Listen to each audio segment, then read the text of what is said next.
我是吴楠，前世身负罪孽遭了报应，今世我要做个好人，从蛛丝马迹中寻找线索，帮助姐姐连破大案。姐姐因此被嘉奖，我们搬去了更大的公租房，与刑警队长赵成龙成了邻居，我与赵磊成了朋友。小南哥哥好。难得姐姐休假，我们两家相约野餐。好了。哇，小南哥哥好厉害！走，去那边，我给你推个大的。小南转学手续办好了吧？办好了。小南啊，你跟小磊离海边远一点啊！知道了，姐。哎，你们最近还那么忙吗？老赵不爱跟我说工作上的事，怕我担心。忙啊，清案行动还没结束，连破大案做完收尾工作，署里才给放了几天假。最近有什么案子啊？有一个6月末的女孩失踪案，我本来想接手的，但是……小南哥哥，我好像挖到东西了。啊，失踪？这都8月份了，还没找到啊？这种案子特别难破，如果1-2天内找不到人的话，人就很可能被运到国外了。你挖到什么了？鞋？咱们东南亚有些国家太乱了，拐卖啊！孩子找不回来，这父母得多难过啊！辖区警所和区警署前后也查了很久，都没有线索。拉不出来，小南哥哥，你快帮帮我！我来。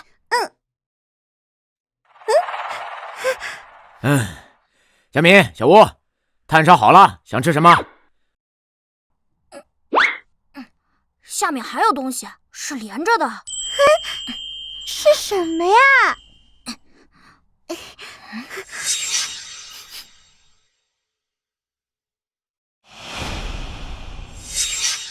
哎呀，快起来！赵叔，姐，过来，快！阿姨，把小磊抱走。怎么了这是？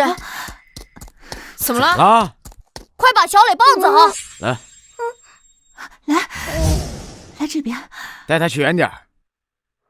怎么了嘛？挖到东西为什么不让我看？鞋是我挖到的呀。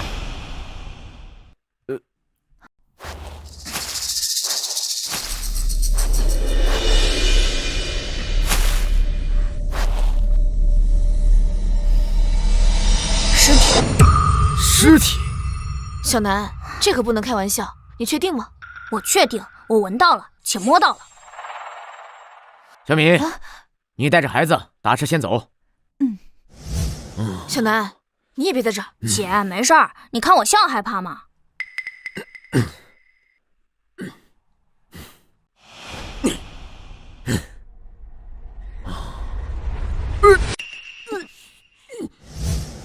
小吴，赶紧打电话回队，召集更多的人。我车上有警戒线，赶紧封锁现场。好。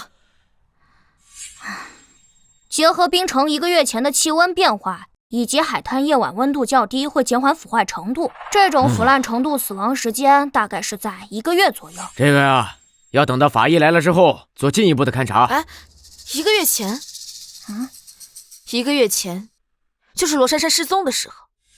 罗珊珊，女，6月30日下午放学后失踪。据调查，罗珊珊本寄宿于姑姑家，平时由父母接送，但当天放暑假，约定好其在外工作的父母开车亲自来接，但因学校附近大拥堵，晚了半个小时。本案最初由辖区警所负责，2天前移交总队。吃饭了，小磊，快下来，介绍哥哥给你认识。看了新案子，有什么发现吗？没什么发现，凶手随机作案，这种案子很难破的。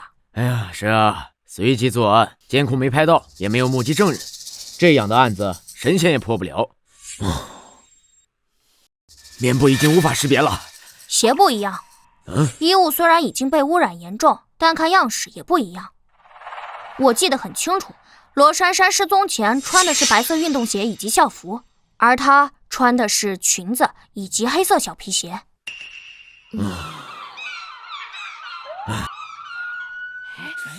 离远一点，不要拍照，不要拍照。喂，署长，对，是个女孩，人有点多。孙猛他们快到了，但需要更多警力来维持秩序。小南，你干什么呢？别跑，快住手！快住手！别动！快住手！小南，你敢！别碰！唉，小南，你干什么呢？你不怕得病啊你？怕呀，所以我戴了2层手套。喏，小南，你怎么能乱动呢？这怎么还有孩子啊？袋子里是什么？尸体吗？来这么多警察，这可能是个大案子。小南，你怎么能乱来呢？哎呀，我就碰一点点，确认一下想法。还犟，还确认想法，法医还没尸检呢，那又是你能懂的了。赶紧给我去洗手。小南，这部分就不是你能参与的了，你先去那边，等前期调查完成，我呢给你看答案，好吧？好吧。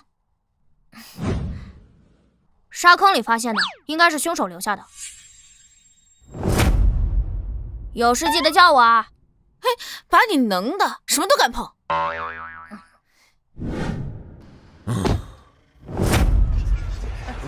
来这边，别站着了，看看这儿。都往后退啊！都往后退。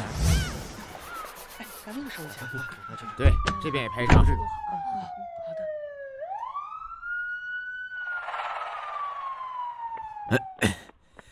署长，情况怎么样？现在还无法确认被害人身份，凶手手段残忍，尸体已经腐烂到一定程度，难以通过面部拍照确认身份，需要详细尸检后与失踪数据库进行 DNA 比对。这么多人呢？这是个公共海滩，估计明天就会见报，瞒不住的。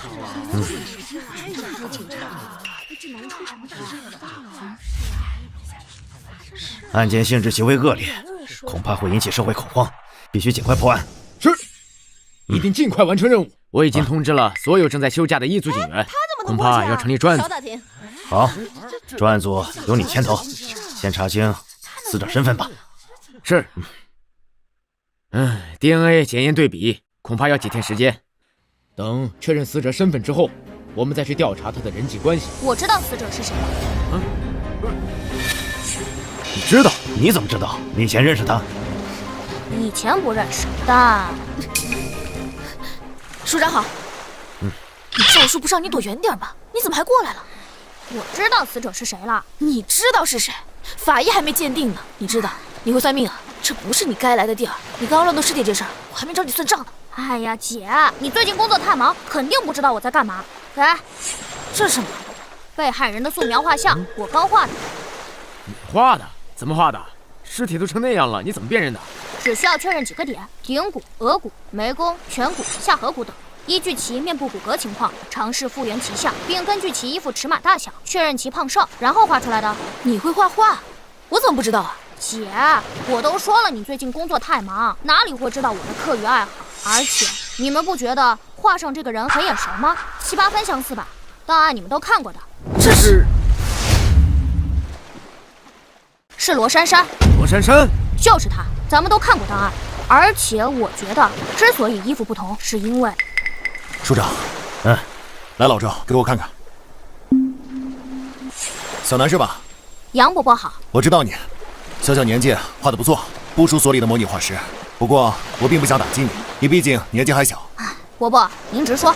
那我就有话直说了，这根本就不是模拟画像，而是更复杂的通过骨骼复原项目。在法医这领域，往往需要借助3D 扫描技术，通过科学手段尝试复原，能够直接画出来并有几分相似的极少。而你只确认了一些骨骼点位。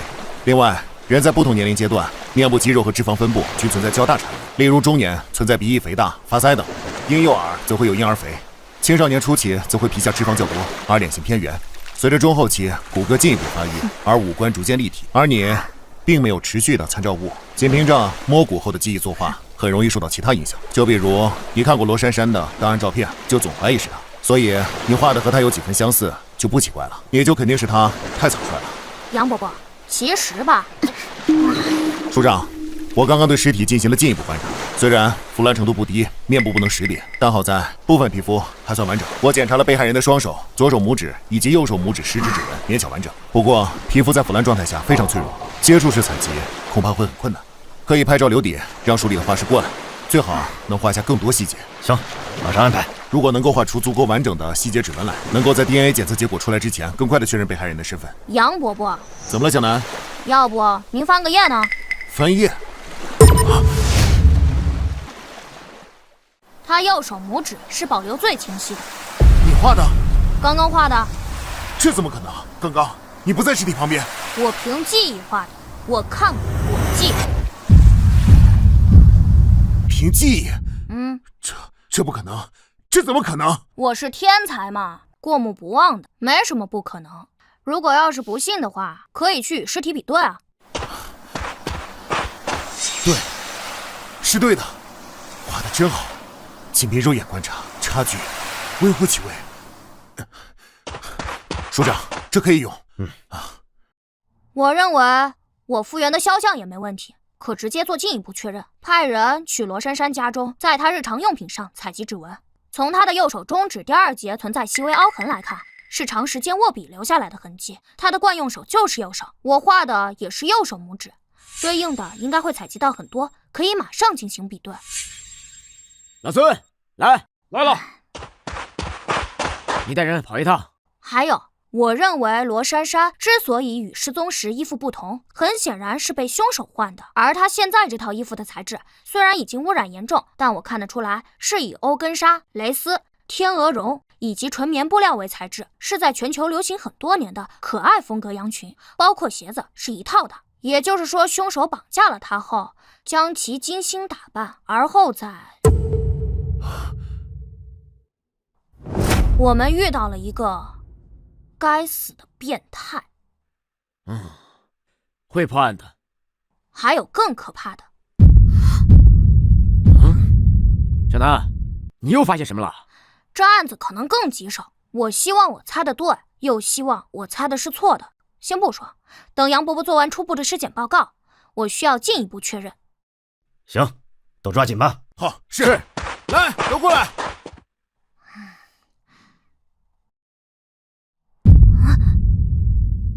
无论你是谁，你完了！我说的。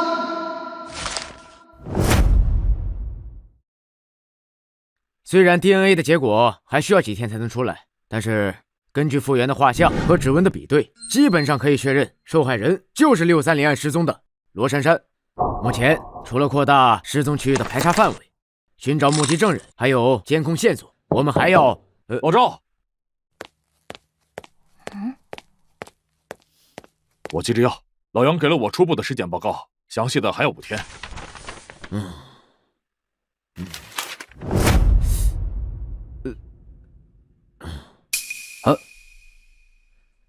根据初步的尸检报告，法医给出了凶手的 DNA 样本，受害人致命伤是在颈部，而且凶手行凶的手段极其残忍，案情重大。除了社会走访调查，我们还要对被害人的人际关系进行重新的排查。小南，不好意思啊。小南，报告你也看了吧？你有什么要补充的？你昨天要说什么来着？我认为，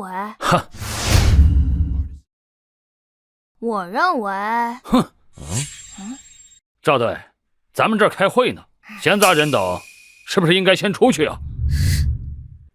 他是吴楠，我知道他是谁，听说市领导来这儿开会，还请他上台讲话。小小年纪，在刑侦推理上是有2把刷子，但这种案子是他能参与的吗？他以什么身份参与？合适吗？这个案子呀，尸体率先，还真是吴楠先发现的，而且他的意见总会给我们很大的帮助，署长是认可的。少拿署长来压我！当年我跟署长冲在一线的时候，你还在警校啃书呢。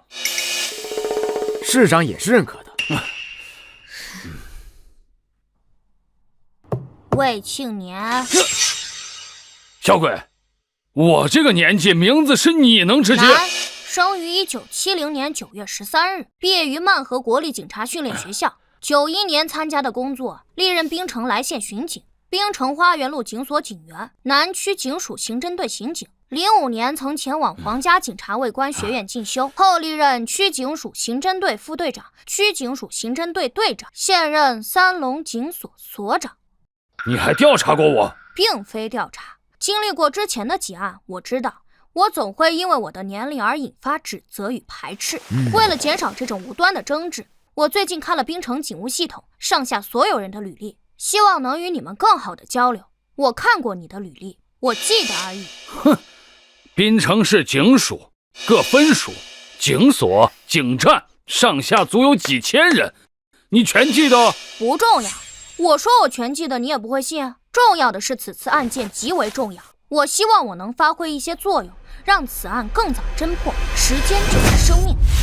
我听说过，你很会推理，但本案刚刚案发，还需要……看来魏所长并不相信我的能力了。哼，小小年纪，你刚离婚，且与女儿关系不好，你急于缓和关系，对吧？老魏，你离婚了？魏总，真离了？我明明谁都没告诉你，你怎么知道？你左手无名指，从勒痕深浅及颜色判断，你本常年佩戴婚戒，而此时你手上没有婚戒，身上的衣服虽然很干净，但褶痕明显且偏小。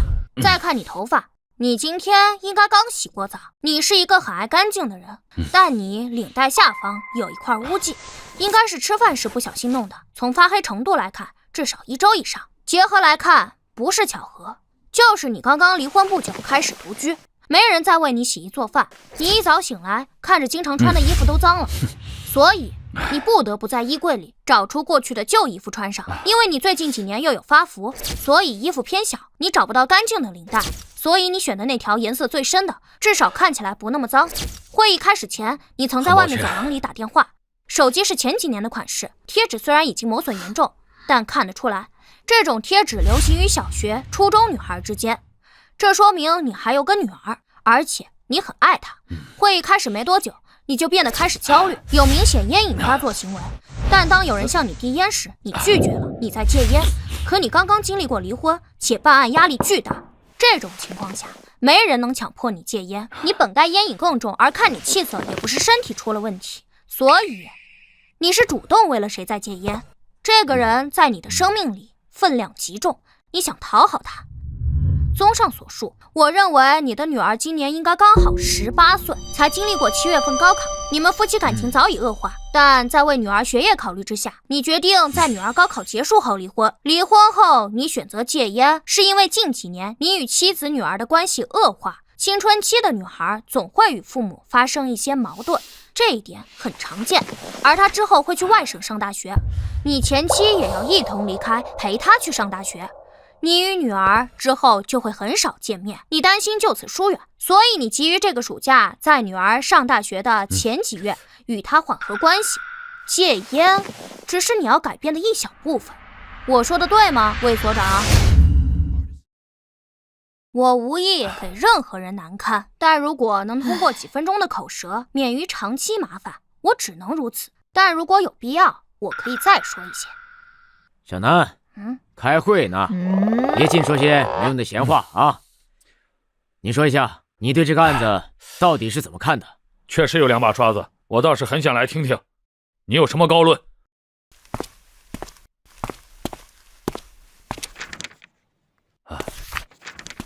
有2点，但很重要。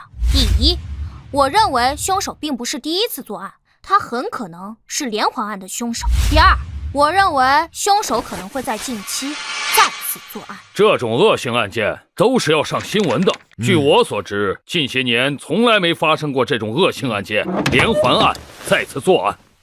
小朋友，你不要信口开河。小南，你是依据什么做出这样的判断？首先，凶手给被害人换了衣服，将其精心打扮。其次，据尸检报告看得出来，被害人致命伤在脖颈，颈骨仅遭受1次斩击，这说明凶手并非是在慌乱之下采取捅刺、勒颈或闷死等方式杀害被害人，他非常干脆。再者，尸体发现于常有人去的浅湾海滩，而且还拿到了凶手的 DNA 生物样本。在被害人失踪距离1个多月，凶手完全有时间毁尸灭迹，埋尸荒山或者焚尸，可他偏偏随意埋尸。还有，据校门监控，被害人是因没等到父母，自行离开校门监控范围，而其父母是因堵车迟到，是偶发事件。我虽然还要对他的人际关系进行排查，但就我个人而言，我认为本案绝大概率依旧是随机作案。结合以上，凶手随机作案，手段冷酷狠毒，并不是第一次，且并不在意尸体与自身 DNA 被发现。从犯罪心理学角度，或站在犯罪者的角度来讲，它符合一个变态连环案凶手的特征。他很可能过去就做过此类案件，曾随意抛尸，曾被警方拿到 DNA 生物样本，但从未被抓到过。做下连环案后人间蒸发，直至今年他再次开始作案，依旧是随意处置尸体。我甚至觉得他是在挑衅警方，没被抓过，他无所顾忌。综上所述，我有2点建议：第一，将凶手的 DNA 生物样本连夜送去省府进行比对。冰城的 DNA 测序3天才出结果，而省府设备更先进，1天之内就能出结果。如果顺利的话，明天下午应该就会拿到凶手的 DNA 比对，来确认这是不是同一凶手所为。第二，应通知各区警署、警所、警站，近期一旦再次发生失踪案，一定要第一时间上报。据罗珊珊失踪已经超过1个多月，凶手极有可能会再次作案。我刚刚说了，时间就是生命，是潜在被害人的命。我带样本去省府，走高速的话5个小时就能到。稍等一下，小朋友，你为了让你的推理听起来没有漏洞，你在特意回避酒精问题。尸检报告写得很清楚，你故意回避。尸体里发现有酒精成分，应是被凶手灌酒。凶手可能饮酒，他或许本不是好人，酒精放大了他心中的恶念，所以他残忍、变态，做出各种非理性行为，这也是一种可能，对吧？你为何对此提都不提？懒得说而已。我并不想把大家的时间浪费在开会与辩论上，我的目的只想说服赵叔加快做 DNA 比对，以及防止潜在被害人再次遇害。我之前说的那些已经够用了。懒得说，还是说不明白？不过你非要问，那我也可以教你。教我？你觉得凶手为何要再次作案？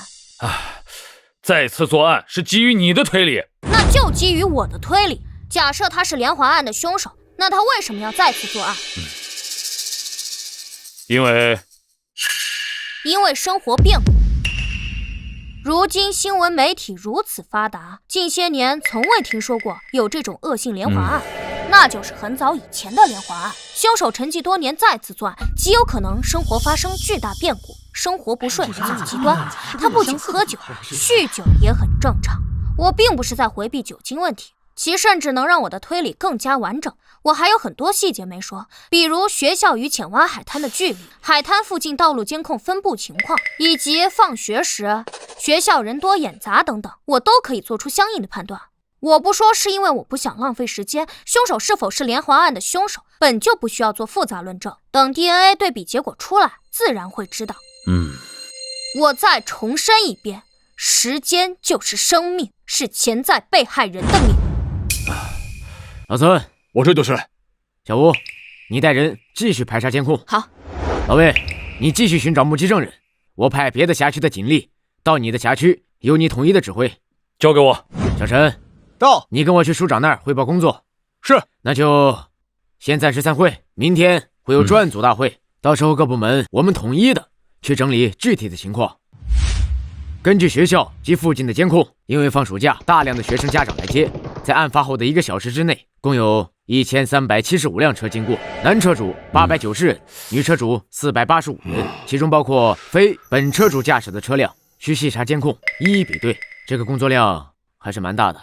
小赵，这个案子现在社会影响非常坏，我知道案件极其复杂，我不会要求你们限期破案，但你觉得你们还需要多久？这1个月。市长，像这种案子，伯伯，凶手随机作案，在新线索出现前，没人能证明破案时间，而如果始终查不到有效线索，甚至可能成为悬案。你小子戴着耳机，耳朵还这么灵啊？没开声音，一直都听着呢。报告。进。队长，孙队说打不通你电话，打到我这里来了。开会手机静音了，怎么 DNA 比对有结果了？有，孙队说与515系列案凶手 DNA 匹配吻合，案件简报还在发送传真，一会儿就过来。515案，515系列案，好像啊。对515案。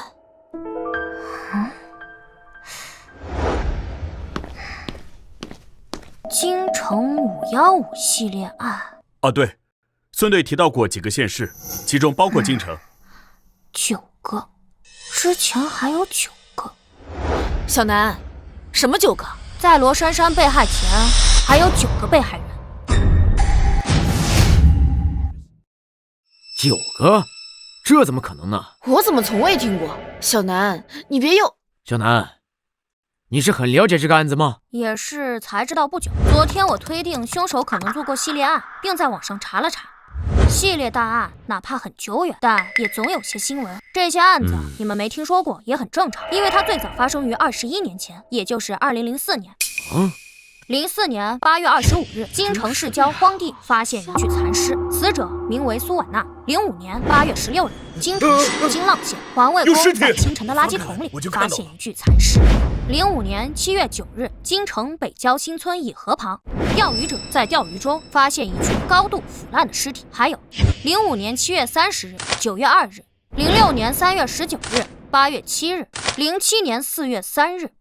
从2004年8月开始到2007年4月，不到3年时间，凶手在周边村县以及京城疯狂作案9起，其中6起采集到凶手的 DNA 样本，另外3起是通过其他线索的交叉对比，推论同一凶手所为。特大连环案9起。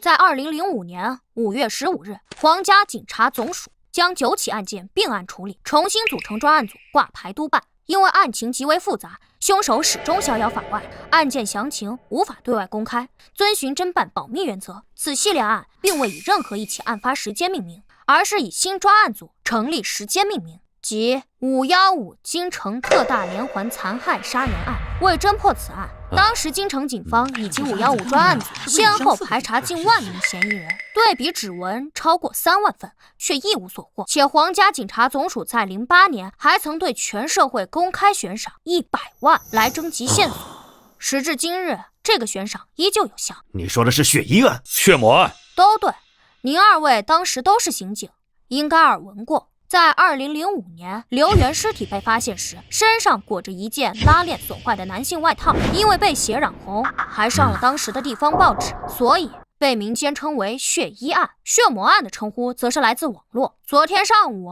我还上网发现，时至今日，依旧有一群推理爱好者在网络社区里讨论此案。新世纪以来，伴随着公共监控的普及以及刑侦技术的发展，此系列恶性连环案已极少发生，而这个案子始终不破。他们也称血衣案为新世纪10大悬案之一。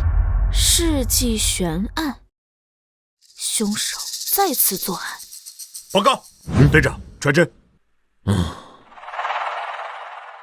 队长，打不通你电话。怎么了？银湖警所上报，银湖公园丢了一个女孩。什么？什么时候丢的？2个小时前，银湖警所接到报警，第一时间去找，但是没找到，就上报了过来。2小时前，虽然我无法确定究竟是拐卖、绑架、连环案凶手所为，但哪怕是后者，按照他的作案习惯，人现在应该还没受到伤害，还有机会。好了，会议暂时结束。赵成龙，你现在带人去办，务必给我找到这个女孩。是。小李、小韩、小陈，跟我走。是。哎，赵叔，我也去。不行，好好待着。那把周边监控发我，我用孙叔的电脑。走了。警官，我就去小摊上买东西，就这一转头的功夫，他前面还在那喂鸽子呢。等我回来，人就不见了。别着急，别着急，我们会全力以赴的找。警官，一定要帮我找到我孙女儿啊！赵队，这是失踪者的信息，还有照片，我手机发给你。好，各部门注意，现在马上根据资料，一会儿发到你们手机上去找人。好，您先休息一下啊。你好，先生，请问你见过这个女孩没有？没有。没有吗？好，谢谢。你好，你见过这个女孩没有？没有。您见过这个女孩没有？没有。见过这个女孩吗？没有。没见过。没有。没有。马索怎么样了？之前已经找了2个多小时，这算时间，恐怕……喂，小李。队长，我刚从交通署出来，公园周边监控都拿到了。好，你马上带人抓紧时间看。哦，对了，给小南也发一份，他在老孙办公室。好的，明白。赵队，这个案子通过监控找到线索很难的，就得趁着刚刚案发，公园里游人也多，记忆还未消退，或许能找到目击证人。这个公园啊，一共3个出入口，除了正南大门外，还有东北角的停车场入口，以及西侧靠南的小门，这3个出入口都有监控。另外呢，四周外面十字路口有交通监控，内部除了停车场，还有分布了20多个监控。监控不算少，但这公园太大，且是开放式公园，而且它四周没有围栏，而是通过树林树墙做遮挡。想要进出公园，并非一定要走门。在赵队你们过来前，我已经带人走了一遍，共发现7条小路，而且草地都被踩平了。我还特意拍了照片，你看一下，全部都是附近居民踩的。也就是说，如果是有人带走了潘静，是能完全避开监控，离开公园的。对，而且很容易。公园监控你们都看了？我看了，没有任何发现。赵队，小吕的能力你是知道的，连他都不能在监控里边有所发现。不过按照正常流程，总队这边也会重新审一遍所有监控。那是自然。对了，赵队，有件事不知道当不当问。你说。这起案子不知道你觉得和2天前的浅湾海滩的案子有关吗？难说。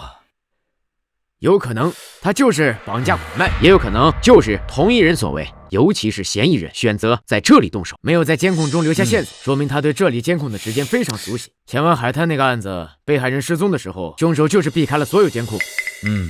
哦，对了，小吴，把公园内部监控给你弟也发一份，有用没用给他找点事干，不然他又该闹着来一线了。行。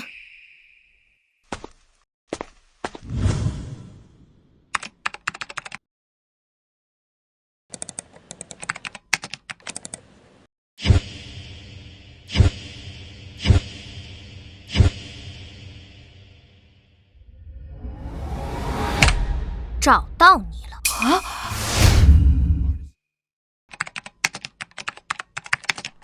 慢 A59，这就对了。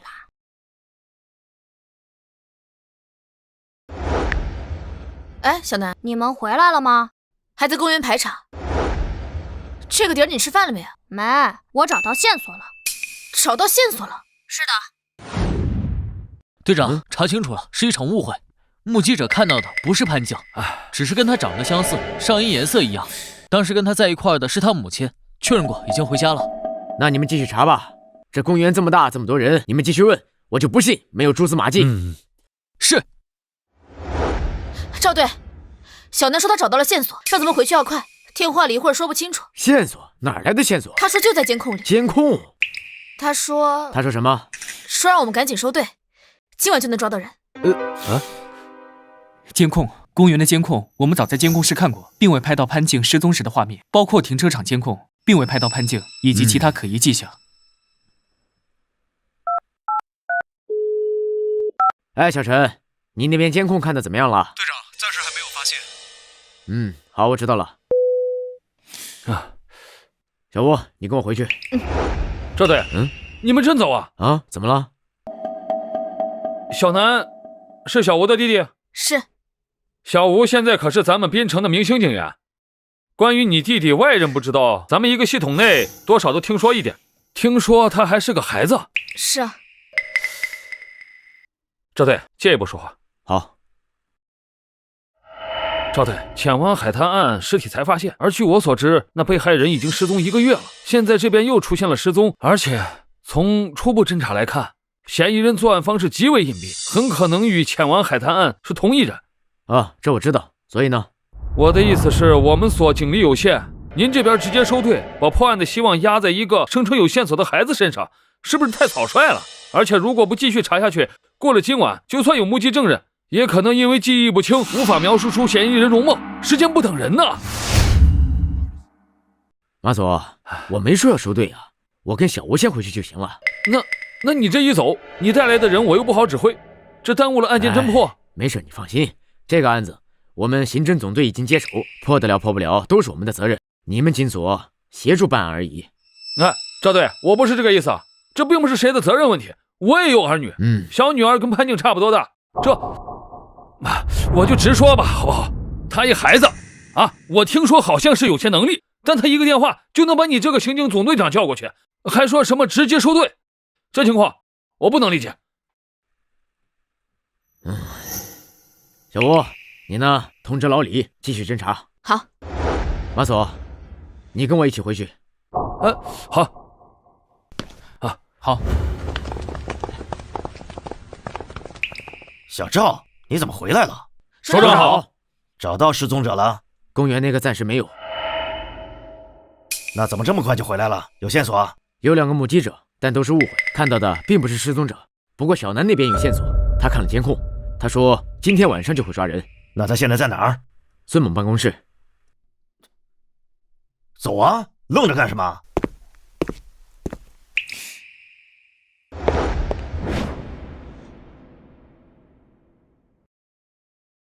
兰姐，到时候你就……小南啊，你一个电话就把我们给折腾回来了，还让我们快点收队。今天晚上你要抓不到人，我可要惩罚你了啊！我这年龄，你能罚我什么？罚你10套暑假作业。好吧，我接了。那如果今晚能抓到，能不能不写暑假作业？好简单，好无聊啊！这事儿我说了可不算，你得问你们学校老师去。那我要去抓捕现场。不行。小南，你新电脑买了吗？是不是还没买？今天晚上你抓到人，我自己掏钱给你买。啊，我破案又不是为了钱。好了，说案子。你这是干什么？剪辑啊，拉监控多麻烦，这么多人啊。去会议室吧。时间紧急，我闲话少说。今天中午9点49分30秒，银湖公园停车场入口监控拍的，这辆银灰色商务车驶入，10几秒后停在了 C 区17号停车位。车上一共载着3人，分别是黑色墨镜年轻人、白色外套中年女人以及黄色外套中年男人。这3人下车后交流了什么？边走边说。9点53分，他们出现在了公园靠近停车场花坛监控下。3人曾在花坛长椅坐下闲聊，而后一起向南走，走出了这个监控，很快出现在公园北侧。公厕外监控中只是路过，而后又出现在了银湖北岸的监控中。能不能打断一下？啊，这是我们所的小吕太，他可是我们所的明星警员。去年那个酒吧杀人案就是他主导破的案，24小时缉凶。我看好他，将来能成为咱们滨城最年轻的副所长。署长，您应该也记得他吧？去年您还亲自给他表彰过呢。我们这个呢，也算是案情分析会，有问题该提。我就一个问题，为什么锁定这3个人？因为就是他们拐走了失踪者。小弟弟，话可不能乱说。公园监控我是第一时间去看的，看的还比你更多。类似于这3个人比比皆是，你凭什么锁定他？我先纠正你2个错误。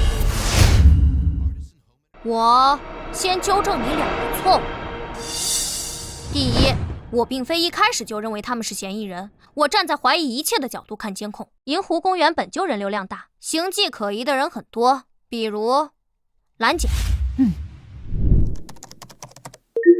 本来我最后会讲到，但提前说也无所谓。串联他们在各个监控下的行为，他们可能就是小偷，而且相互之间应该认识，不难抓到。不难，但我现在没时间没心情跟你解释这个。我为什么认为他们当天一定行窃了？他们其中一定有惯犯，过去没被抓过，你们再抓，自己去问或者自己去查。我们现在要讲的是失踪案。第二，你刚刚自称监控比我看得多，你是错的，你肯定没我看得多。当然，你也可以选择不信，你可以提问，但我并不是在向你汇报。回到案子，刚刚吕警官所提我为什么锁定他们，本身是筛选后的结果，但涉及到大量无关闲杂人等的旁支推理，包括排除法，具体我就不说了，就说他们，只要他们是就够了。上午10点20分左右，他们出现在公园的游乐场附近，多个监控全都拍摄到了他们，并停留闲聊。10点47分左右，他们离开了公园游乐场，之后很长一段时间都没有出现在任何地方。11点07分，位于鸽子广场西北角的监控拍到，他们就是在这里分开的，是年轻人先离开，向西走，离开了监控之后，是白衣女、黄衣男一起向广场里面走。注意这个画面，他们在离开时都先后偷看了监控。再看这里，11点35分，黑色墨镜年轻人出现在篮球场边上，看人打篮球，一直在看，直到12点09分，他接了个电话，而后走出监控范围。考虑其步行速度以及路线长度，这几个截取监控画面都可以证明，这墨镜年轻人在接完电话一路直接回了停车场，然后开车离开公园。赵叔、姐，你们觉得他们还不可疑吗？按你刚刚说的内容来看，这3个人是早上9点多到达公园，到中午12点多，年轻人独自开车离开。但是他这一个上午，他们都只是在公园里闲逛，没有目的，而且还注意着监控。如果从案情分析和怀疑的态度来讲，很有可能只是小偷而已。而且2个中年人带着一个20多岁的年轻人开车来，外地车牌，很像是来旅游的。父母和儿子一起来，咱们滨城本就是重要旅游城市，如果他们第一次来银湖公园，四处走走看看，发现确实没什么意思，说他们是来旅游的，应该也很合理吧？对，推理到这一步有很多可能性。而且，虽然报案时间，你不能因为年轻人接电话的时间和潘静失踪的时间相近，就贸然断定与他有关。失踪主家属报案时间是今天中午12点15分。据他描述，当时他的孙女潘静正在喂鸽子，他去一旁的路边摊去买零食和水，还给鸽子买了玉米粒。根据路边小摊附近监控，他是12点06分来到摊位前，12点10分离开。走回去后，发现他的孙女丢失了，找了几分钟才报案。潘静是在那4分钟之内失踪的，而篮球场里面的年轻人是在12点09接到电话。巧合？连巧合都不算，因为事发是中午，是吃午饭的时间。银湖公园里虽然有一些小摊儿，但都是小吃，想要正经吃午饭，还是得去外面。潘静失踪的时间点上，有太多人接打电话以及离开。如果以在公园闲逛一上午，中午接打电话后离开为标准去找寻线索，那这种线索我可以找出上百，甚至更多。另外，停车场入口，包括停车场内监控都是无死角的。年轻人离开时，潘静不可能在车上，根本没有办法送到车里。你倒是帮我解释了部分我想说的内容，说完了吗？你目前的一切推理，哦不，都甚至算不上推理，没有任何逻辑可言，只是他们行迹稍微可疑。他们与潘静的失踪到现在都没有直接的联系。你说完了，可以坐下，我继续讲。小朋友，你这是在耽误所有人的时间。这位吕警官，11点的时候，嫌疑人就出现在鸽子广场的监控下，他们与失踪者出现在过同一监控下，你怎么就说二者没有关系呢？银湖公园只有2个广场，一个是西北的鸽子广场，一个是东南的银湖广场。对于第一次到银湖公园的人来说，打车过去的话，走大门进去游玩，一定会经过银湖广场。而如果开车去的话，从停车场出来，往往会经过鸽子广场，那里还挨着一个人工湖，放养的黑天鹅常引人驻足。整整1个上午的时间，与失踪的人出现在同一画面的人，没有上千，至少有上百。你们就是这么找直接证据的？那个年轻人呢？他为什么一个人单独开车离开，丢下了那对中年夫妇？你怎么解释？可能性太多了。他们之间的关系可能是父母和子女的关系，可能父母在老家，子女在外地工作，抽空回来看看，带着父母去公园转转走走，中午有急事又走了，又或者是和父母吃不到一起，与朋友一起出去吃了，这有无数种可能。再者，他们都未必是亲属关系，可能只是认识，顺路过来，自己好久没来了，四处转转等等。而且现在滨城好多外地车牌号车辆，你刚刚也说了，有无数种可能。那我弟弟说的不也是一种可能吗？毫无逻辑啊！你破案就靠猜吗？吴心妍警官，吕警官，姐，他交给我，不劳您费心。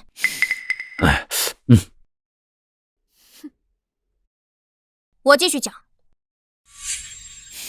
我知道你不服，明星警员，年纪轻轻，前途不可限量，你很骄傲啊。我还能有你年轻？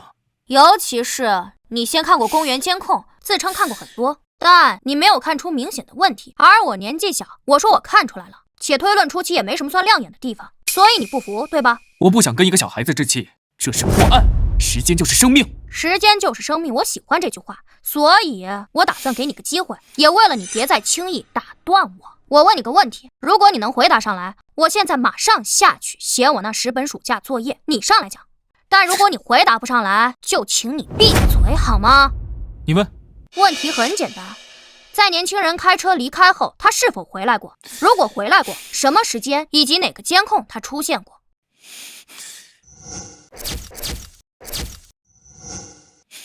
还有，年轻人离开后，那对中年男女，他们又在什么时间、什么地点，在哪个监控下出现过？是否离开过公园？又是怎么离开的？来啊，回答我！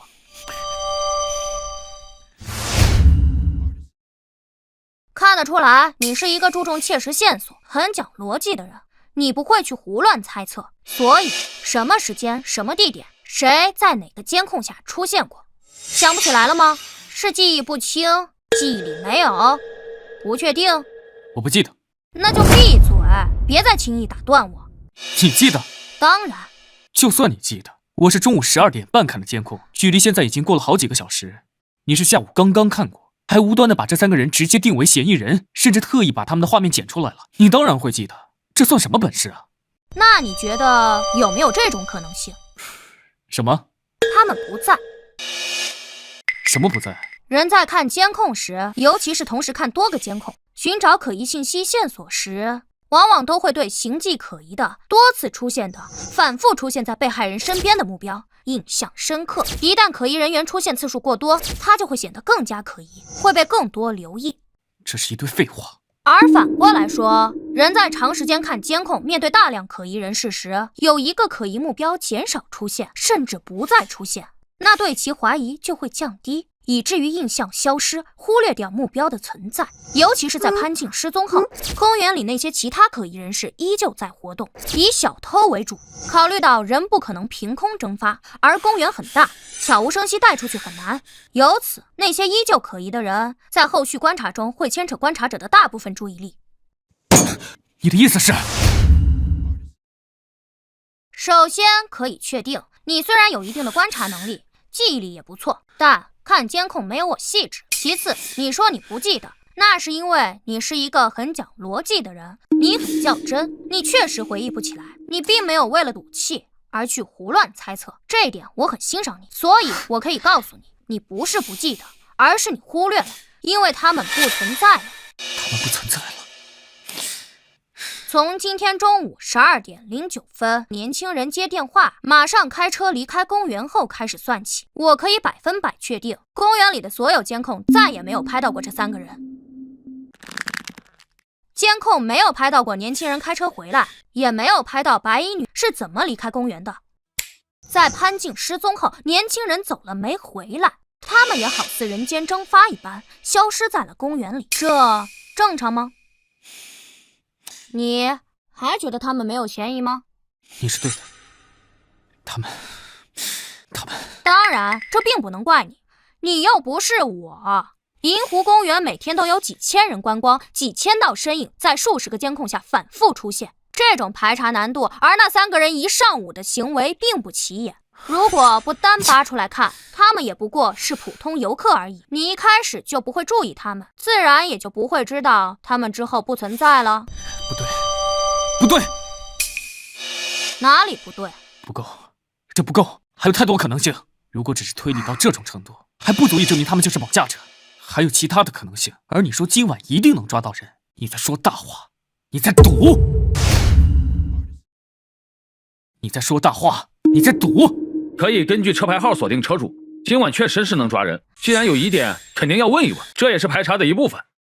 不过，可能抓错人。首先，3人行踪最大的疑点是中年男女的之后的踪迹，因为根据监控显示，他们进入公园后走走停停，观察感很重。如果他们是游客，第一次来这个公园，那么中年男女之后的消失就极不合理。他们对公园不熟，一上午总是暴露在各种监控下，之后怎么可能刚好避开所有监控离开公园？哪怕没离开继续观光，也应该频繁出现在其他监控下才对，怎么会消失？反过来说，如果他们本就对公园很熟，知道监控分布以及公园内小路，那么他们一上午的行迹就更加可疑了。观察什么呢？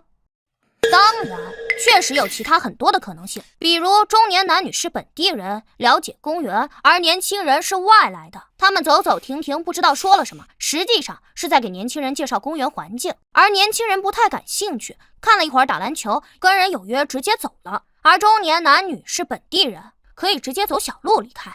他们也可能是小偷团伙，亦或者他们就是最普通的一家三口，太熟了反而没什么好看的，随意看看转转而已，聊的都不是公园里的事，看起来稍微奇怪而已。所以你在赌他们时，这就是你发现的。我当然没在赌。那他们人都走了，你还有什么可说的？因为你，我耽误了很多时间，一会儿还得去交通署。我直接说重点吧。这是银湖公园的鸟瞰图，大门在正南，西侧靠南有小门，东北角是停车场出入口。今天中午12点14分51秒，年轻人驾驶车辆离开公园，进入北塘大道。12点15分23秒，在北塘大道与东湖路交叉口等红灯。12点16分07秒，右转进入东湖路。12点17分04秒，经过东湖路与银湖大道交叉口，未遇红灯，转入银湖大道。12点18分15秒，经过银湖大道与西陵路交叉口，等红灯。12点18分29秒，转入西陵路。12点20分57秒，经过西陵路与北塘大道交叉口，未遇红灯，直行一路向北。这是年轻人驾车离开公园后的大致路线，差不多就是这样。谁有什么发现吗？这个嫌疑人离开公园之后，为什么还绕了公园走了大半圈？他为什么不在路口左转掉头，向前向右直接就走呢？车道限制，走不了。因为北塘大道与东湖路交叉口离公园的停车场入口非常近，公园日常游客又多，经常发生大拥堵。午高峰的时候，交通署都会派人现场指挥，禁止左转掉头。而且这个西林路再向北是滨水立交，要想走立交桥，必须这么绕过来。这条路线本身并无问题，所以我没看出来，你这说不是路线问题，而是时间不对。时间？北塘大道确实是发生了拥堵，所以从车站离开公园到第一个路口开始算起，明明只有几十米，却挪了足足半分钟。而在右转进入东湖路后，路况相对转好，但车也很多，开得不快，直至抵达东湖路与银湖大道交叉口，共用时57秒。右转顺着银湖大道向西走，至于西陵路交叉口又用了1分11秒。根据监控看得出来，当时银湖大道路况极好，所以他这段开得很快。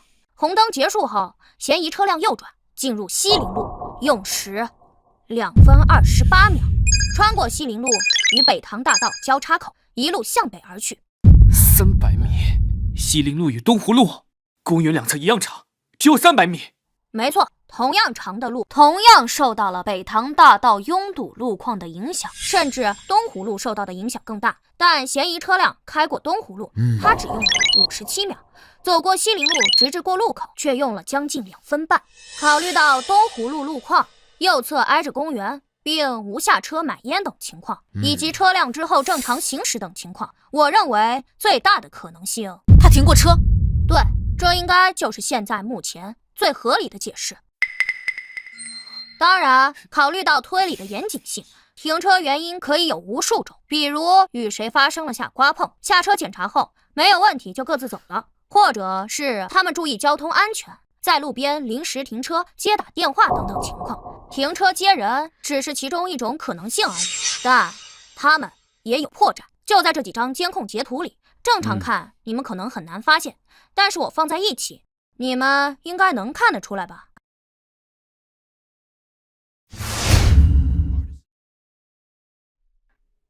第4张，挡风下面有白色的东西。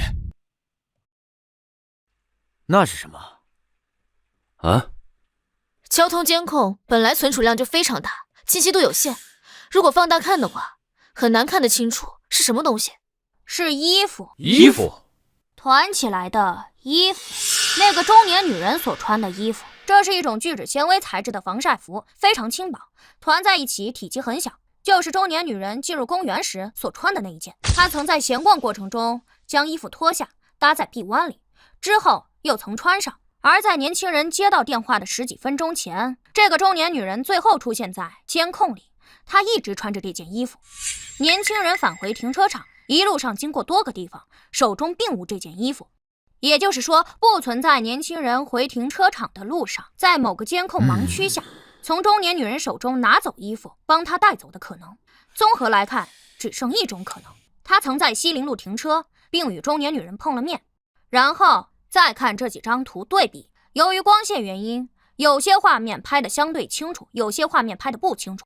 而在清楚的画面上看，商务车是黑色内饰，而最后经过的路口截图，因为风挡玻璃反光，看不清副驾，但仔细看能看到一抹棕色。这中年女人里面穿的就是棕色的衣服，她在车里。以上可以证明，中年女人不仅仅与年轻人碰头了，还上了车。而且我认为那个中年男人也应该在车上，只是坐在后排，监控拍不到。还有更多的推理细节，比如为什么是中年女人坐前排，白色防晒服会被丢在风挡上，我可说可不说。单就说大体上推理到这一步，我至少有60%把握确认失踪的潘静也在车上，在后排由中年男人看着，且意识模糊。抓人吧，赵队、所长，这么多疑点，这世界上不存在那么多巧合，大概率就是他们。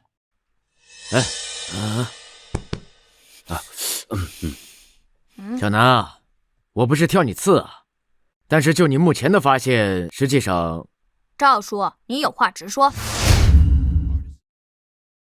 不怎么像你啊？哪里不像了？推理哪有问题？推理是没什么问题，观察力与信息处理能力匪夷所思，是你的风格。但是你向来都是很有严谨性的，就比如说当初的713案，即使你已经把犯罪嫌疑人压缩到了极小的范围，甚至是2选1的程度，你也提出了用水量的问题。确认之后，我们才进行了抓捕。还有之前的1213案，哪怕你再来金属第一天，就大概锁定了嫌疑人，却还是让孙猛带人做了3天的补充侦查，排除了其他一切可能与巧合。但今天的这个推论虽然听起来是那么回事，但是它只是纯推论，别说没有直接证据，就连佐证都没有。而你之前说今天晚上就能抓人，你既然那么自信，但给出的全都是纯推论，你说这像你吗？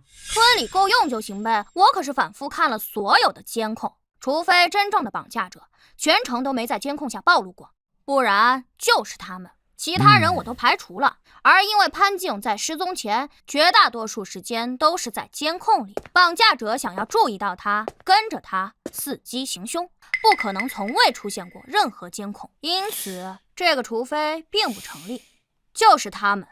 小南啊，以我20多年的刑警经验，过了手也有几百个案子，实际这个世界上巧合还是蛮多的。就比如你的推论，我也可以找出他们不是绑匪的合理解释。就比如说这3个人啊，就是来遛弯的，兴趣不同，在不同的地方玩。中午的时候，中年人意外的找到了能够出公园的小路，在街边给年轻人打了电话，年轻人取了车，绕了一圈回来，接上他们俩走了。这说得通吧？一个疑点是巧合，一连串的疑点指向同一个目标，是巧合的可能性就很低。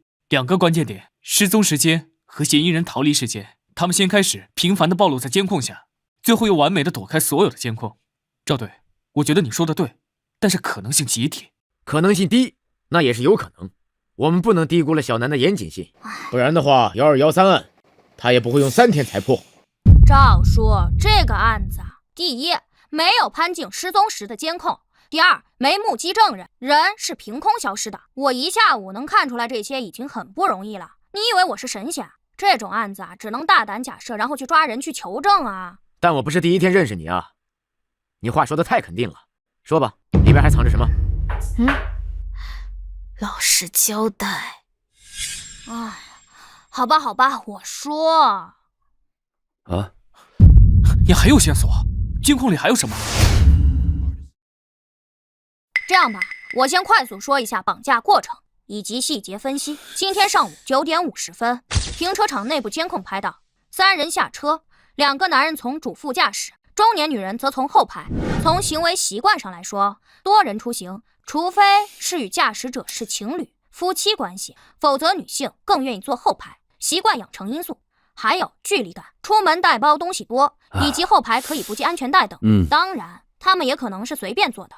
离开停车场后，3人四处闲逛，寻找作案目标，先后去了公厕外以及游乐场附近，这2个地方都很可能遇到合适的目标。前者有因性别分开上厕所，在外面等的情况，后者则是小孩子在乱跑玩闹，家长坐在长椅上，闲聊的情况。上午11点07分，位于鸽子广场中心监控拍摄的，3人停留徘徊，不知道说了什么。而后年轻人离开，中年女则走向监控死角。而我认为他们应该找到了下手目标，但未必就是失踪者。根据同一时间鸽子广场中心监控拍的，适合下手的目标的不止潘静一人，因为追鸽子喂鸽子会与家长分开，就有可能脱离监控范围，而有的家长则会三三两两聚在一起闲聊，一时疏忽照顾。11点40分左右，路灯监控拍到潘静坐在长椅上吃完了冰淇淋，而后也要闹着喂鸽子。李淑芳带着他去了路边摊，买了玉米粒。11点45分，他在喂鸽子。12点06分左右，位于鸽子广场中心监控拍到他手上只剩下一小包玉米粒，开袋时还撒了一地，差点哭出来。奶奶心疼他，又去给他买了玉米粒以及水与吃的。在李淑芳走开后，潘静捡起了地上半袋玉米粒，又要追着喂鸽子。而有的鸽子飞到很远的地方，可他想全部都喂到，便追着个别鸽子跑出了监控范围，这反而惊走了鸽子。但他依旧想喂，追着追出了监控范围。中年男女趁此机会将其抱走，且应该是离经了，不然你们排查了一下午，怎么可能没有目击者看到挣扎的潘静？中年女人将衣服脱掉，裹在潘静的身上。考虑到潘静年龄与身形，她应该在60斤左右，女性很难长时间抱她，且应该是中年男性抱着她，裹着白色外套，这使得下午排查的衣服不一样，很难找到目击证人。中年男人抱着孩子不方便，应当是中年女人通知年轻人得手，而后两人带着失踪者避开了所有监控，走小路离开公园。12点20分前后，年轻人开车过来接应上车，中年男将潘静抱入车上，而后跟着上车，中年女因此上副驾，这就是他们与来时座位不同的原因。中年男将潘静放好后，将身上的白色外套还给了副驾的中年女。那中年女已经上车，也不好再穿上，便先随手丢到了风挡前，所以会被拍摄到。以上便是我认为这3人绑架失踪者的大致过程。考虑到他们明明对公园很熟，却只在公厕外、鸽子广场以及公园的游乐园等附近转悠，考虑其失踪时间以及离开时间，以及人不可能凭空蒸发等情况，我说60%把握只是保守估计。赵叔，我这还不能说服你吗？底是什么？底牌线索、佐证，还是直接证据？哎，这也不算直接证据，但不可能又那么巧，天底下没有这种巧合。那是什么？套牌车，车牌照是假的，一切都是有计划、有预谋的，提前准备，分工明确。这很可能是一个专业的拐卖团伙，且并不是第一次作案。我们遇到拐卖大案。好，好小子，我就知道你。署长，可以行动了，但我们要去趟交通署，把嫌疑车辆最后消失的地方给确认清楚。好，行动。是。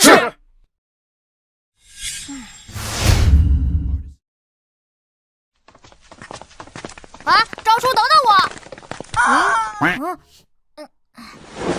我聪明绝顶的天才弟弟啊，能不能告诉你姐姐，你怎么知道嫌疑人的车辆是套牌车的呀？你在交通署有熟人啊？这个嘛，小南，我最近呢在复盘一些老案子，我突然发现你是不是提前查过王胜利家用水量的情况？不愧是赵叔啊！怎么查的呀？网上呗，我破解了供水系统，确认过信息。小南，这个嘛，我自己有我自己的办法。哼，吴南，我跟你说了多少遍了，你怎么还能这样呢？连交通署的系统你都敢黑啊？你就不能给我打个电话？是我不能帮你查，还是赵叔不能帮你查？哎呀，破解都是顺手的事儿，打电话多麻烦。还顺手的事儿？你找到的黑客呀？我可保不了你啊，赵叔也保不了你。哎，赵叔，你看他。好了，小吴，都是为了案子，小南为了破案，特事特办，赶时间，走了。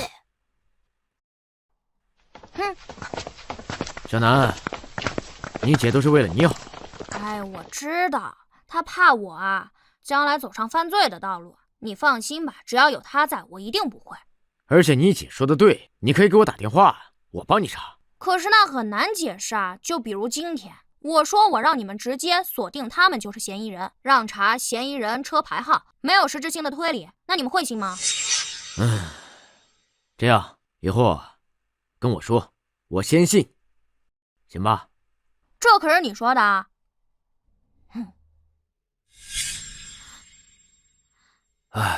这小子是有些本事，但还算不上天才。要是我拿到交通监控的话，与公园监控二者相结合，我应该也能看出来。尤其是嫌疑车辆在走西陵路时破绽太大，正好与失踪时间相契合，以此为切入点，进行逆推，初步锁定嫌疑人，大胆观察，抓住细节，得出结论。他说过自己是反复看监控，应该就是这么推出来的。对，应该就是这样。哈哈，小吕啊，他还是个孩子，又没系统学过刑侦，当然不可能跟你比了。他才破过几个案子，这2年咱们银狐所的超高破案率，可是都靠你啊！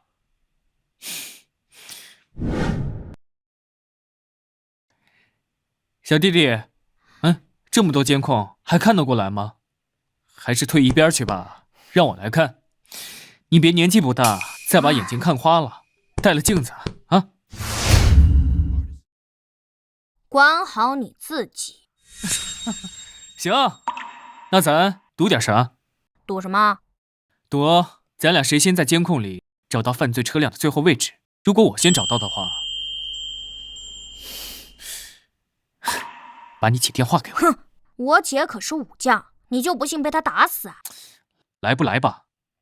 我是不会用我姐的私人信息跟任何人打赌的。不过因为我不会输，所以无所谓了。年纪不大，口气不小。我赢了怎么说？你随意，也不为难你，叫我哥就行。以后啊，只能用哥来称呼我，叫小弟弟怪怪的。可以啊，你又不会赢。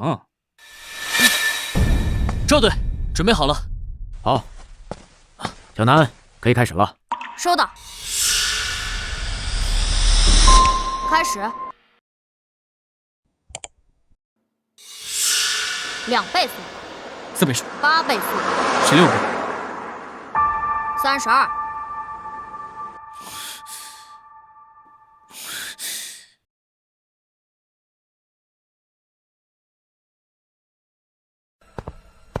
哎，这小孩谁啊？怎么跟着一起看？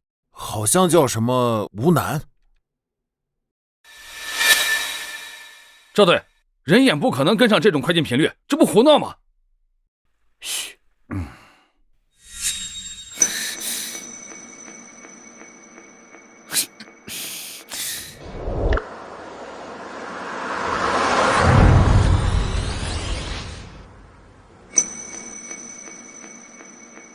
不可能，他还看得清。这不可能，这没人能跟得上。吴楠，你故意的吧？16倍速是我的极限，你故意加到了32倍速，就是不想让我看清。你也不可能看清，但你怕我赢，所以就使用这种手段。你想让咱俩都找不到人在哪是吧？你这种行为是在耽误办案进度，你知道吗？时间就是生命，你这么耽误时间，是在害人命，你懂吗？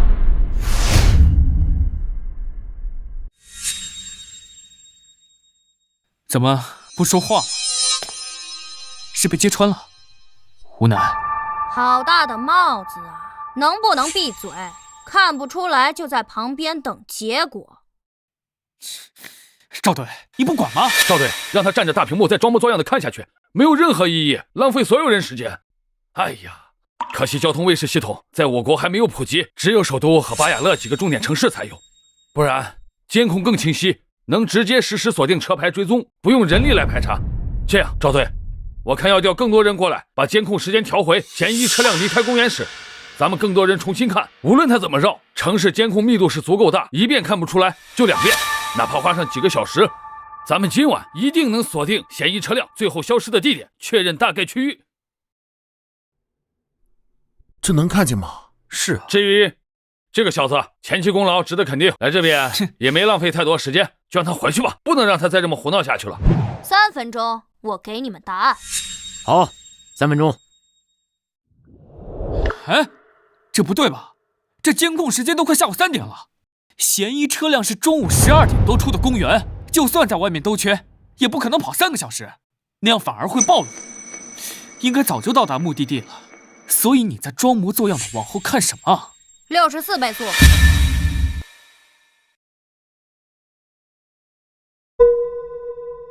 胡闹！64倍是人类能看清的吗？你以为你是神仙啊？哎，你安静！我看你还能成神仙不成？赵队，你这样一意孤行，就算这孩子没浪费多少时间，那传出去，对你名声不好吧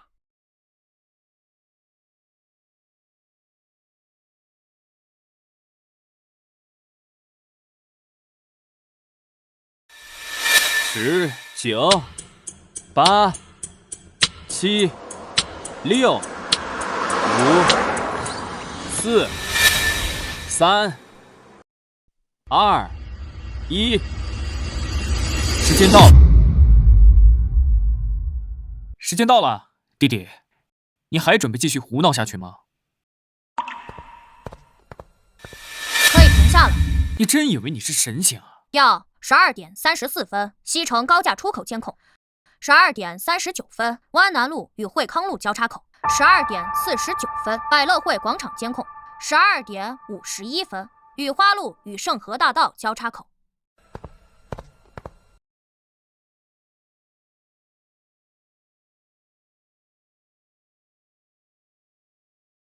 14点04分13秒，永恒路与福汇街交叉口。嫌疑车辆右转30米后再次右转，进入吉阳社区。从12点到下午2点，2个多小时，其中1个小时，嫌疑车辆都在绕圈子，且多次停车走土路，但总是会再出现，频繁出现在各种监控里。我认为这是一种习惯性的行为，而并非刻意规划好的绕路。也就是说，他们是每次拐人成功后撤离的时候都会这么做，而吉阳社区就是他们最后的落脚地。这不对吧？既然到下午2点，那你之后还装模作样看什么？不知道你是装聪明还是真蠢，我还能看什么？当然是看嫌疑车辆之后有没有离开过，亦或者是换车离开。可64倍速，嫌疑车辆最终消失位置我是32倍速确认的，64倍速一次跳1分钟，哪怕交通监控拍得再远，也很可能完全错过嫌疑车辆行驶过程。而站在犯罪者的角度看，他如果要2次转移潘静，一定是远距离转移，完全没有离得近还要再换地方的必要，不然直接去第2目的地就好了。所以他只要远距离转移潘静，一定会频繁暴露在各种监控下。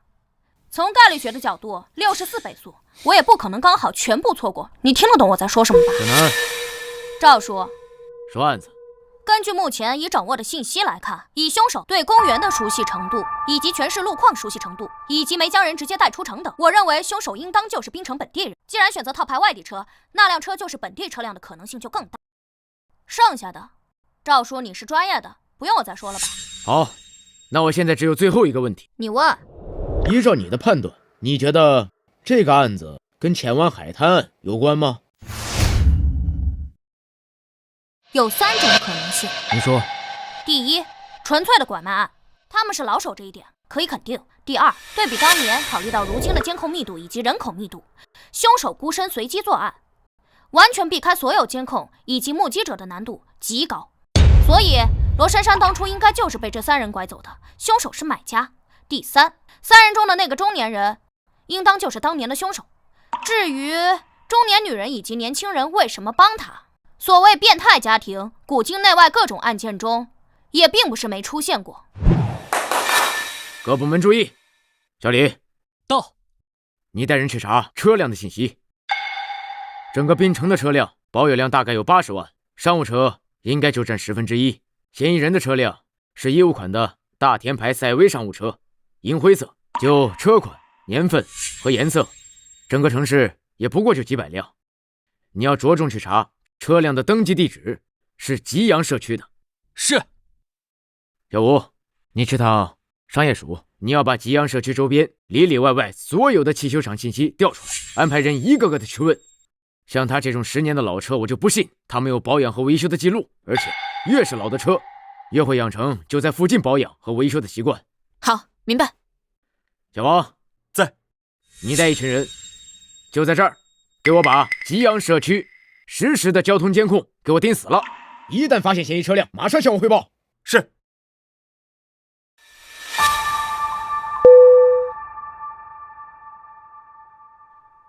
哎，老孙，下高速了吗？下了。哎，那刚刚好啊。你这样，你赶紧打电话安排一下，你调几辆车，马上去吉阳社区。要便衣，你先过去，蹲守信息我之后发你。都来得及，放心吧。好。喂，朱所长，哎嘿，是这样啊，麻烦你啊，帮找个人。对，那个应该是就住在你管辖的片区。一会儿啊，我把监控录像给你发过去，你看看有没有熟脸。好嘞，那我等你消息。赵队，咱们怎么不直接过去？毕竟吉阳社区也没多大，进去搜他。因为至少是个拐卖大案，吉阳社区再小也有几10栋楼，上万人，各种巷子、背街，那3个人至少是拐卖惯犯，抓出来肯定是被枪毙。如果大张旗鼓的去抓，可能会对潘静带来危险。哦，这样啊，我不是刑警出身，之前做督察工作，倒是没想那么深。他怎么可能看得清？怎么可能看得这么快？他不是人啊，他是破案的神探。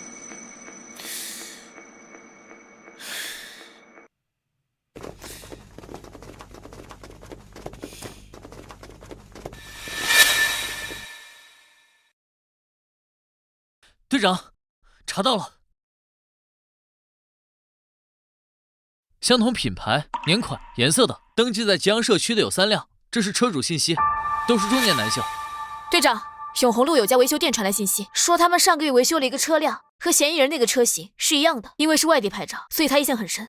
送车过来维修的是一个戴着口罩的年轻人，但是登记的车辆信息跟嫌疑人车辆不符，车牌号不对，我怀疑是套牌，跟这个月用的不一样。登记的电话号码我也查过了，是一个已故老人的，我怀疑也是非法渠道获得。但是修理厂监控只能保存7天，无法拿到送检车监控，而且他们用的是现金交易，没有银行卡和网络转账的信息。好。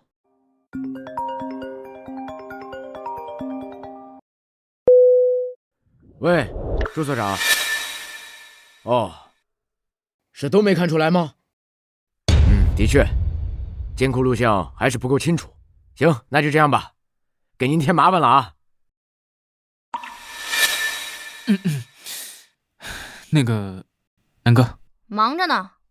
赵叔，这是3人的画像，虽然公园监控不清晰，但是足够全，各种光影角度下都有，一些细节还是能画出来的。我能确认至少7成像吧。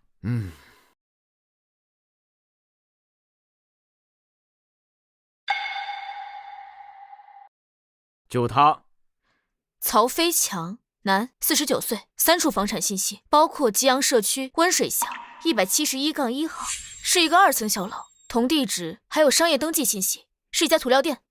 那个白衣女人就是他的老婆马秋娟，户籍里登记的就是她，但是没有关联那个年轻人。够了，失踪者应该就在那儿。行动！是。还没回电话，咱们什么时候送过去？还没呢，急什么呀？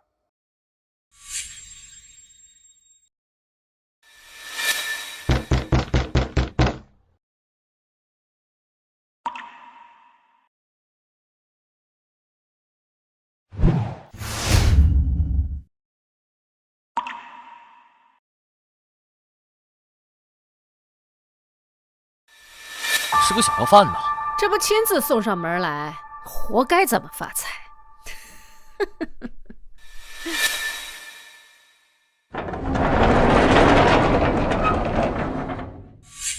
赵叔，我也去。姐，对方必然警惕性极强，至少有3个人，有没有第4人、第5人，谁也不清楚。潘静在哪个房间里，谁也不知道。你们要是叫不开门，打算强攻吗？拐卖惯犯是够枪毙的。他们要是负隅顽抗，伤害潘庆怎么办？谁来保证潘庆的安全？我就帮你们敲个门，又不是没敲过。王胜利的门不就是我叫开的？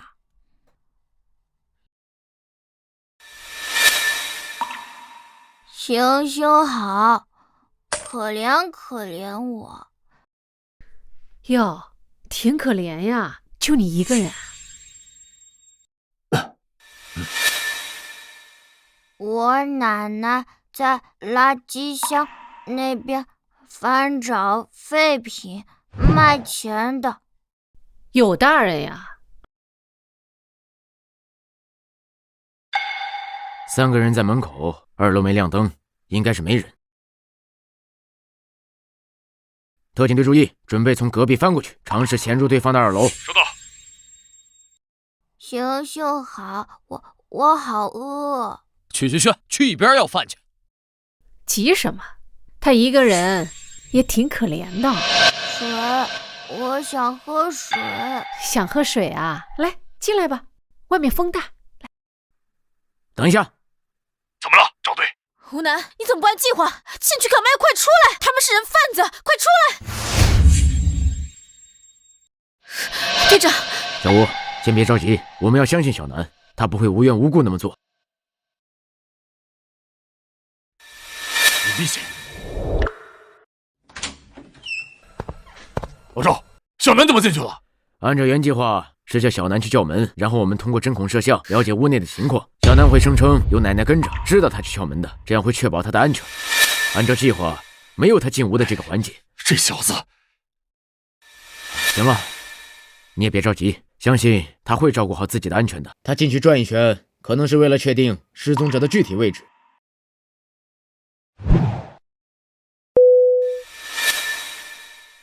喂，住所。哦，确认了是吧？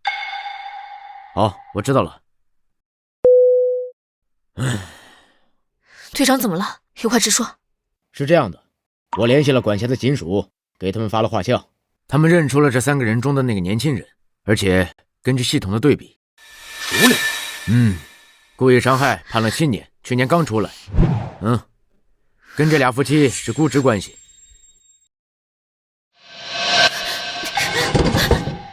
小吴，我们要充分的相信小南，我相信他，他自己能出来。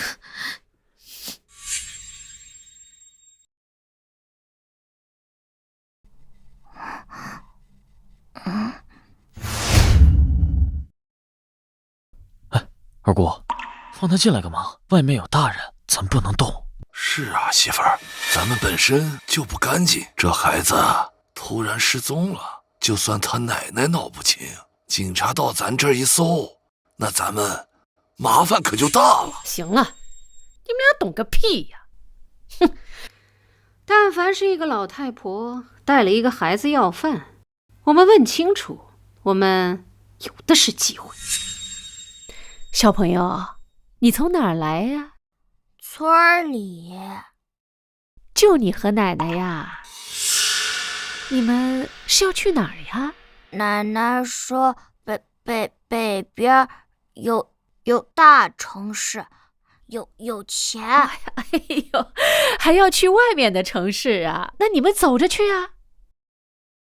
你们晚上住哪儿啊？桥下面。说不定今天晚上就有机会。哎，小朋友，你晚上要去住的桥洞，你还记得在哪儿吗？啊，你渴了饿了吧？随便吃。谢。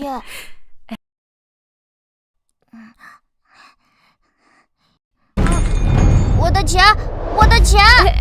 哎呀，小朋友，没人会抢你的钱，你别急。放里。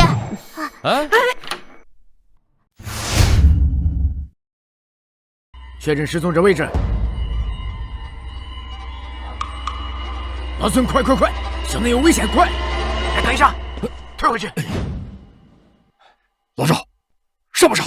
怪不得小南要装个小要饭的。我奶奶。这个无能，他完蛋了。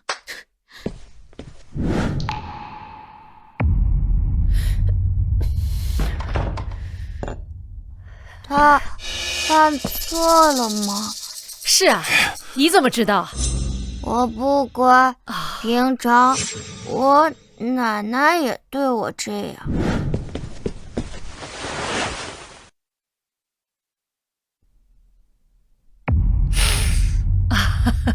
这里好像有点八成是。这孩子废了，可惜了，不值钱啊！别再问了，赶他走。谁说不值钱了？他有胳膊有腿的，你看他那双眼睛多漂亮啊！小傻子，你奶奶多大了？80多呀？80多？这不可能，这年龄差太多了。应该是被遗弃的，被这个拾荒老太婆捡了，养这么大，不能放她走。她脑子不好使，嘴会说。这个老太婆应该是个正常人，她如果给她形容她看到了什么，背不准老太婆会报警。那二姑，你说，咱怎么处理这小子？二姑，你说，咱怎么处理这小子？这老太婆要是40、50岁，还真不好弄，但她已经70、80了。这样，你们现在就过去，能糊弄过来再动手最好。如果糊弄不过来，先打晕再抬回来。不就是在拐弯那个大垃圾桶那儿吗？距离那么近，趁着现在人少，你们速度点，不会有人看见。可是搞回来之后怎么弄啊？拉到边境，老太婆没用，找地方埋了。他们也没亲戚，也不会报警。别磨叽了，你们俩赶快去。这小傻子就交给我。走。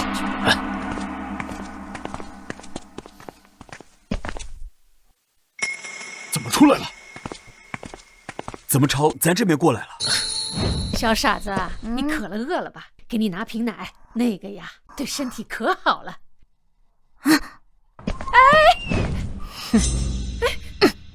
小傻子，你干什么？你进去干什么？开门！小朋友，阿姨不是坏人，阿姨给你带了可多好吃的东西，快把门打开吧！啊，行动！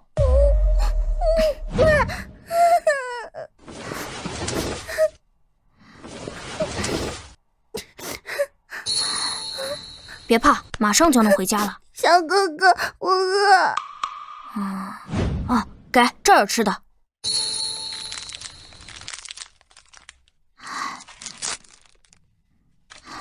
别怕，别怕，没事了。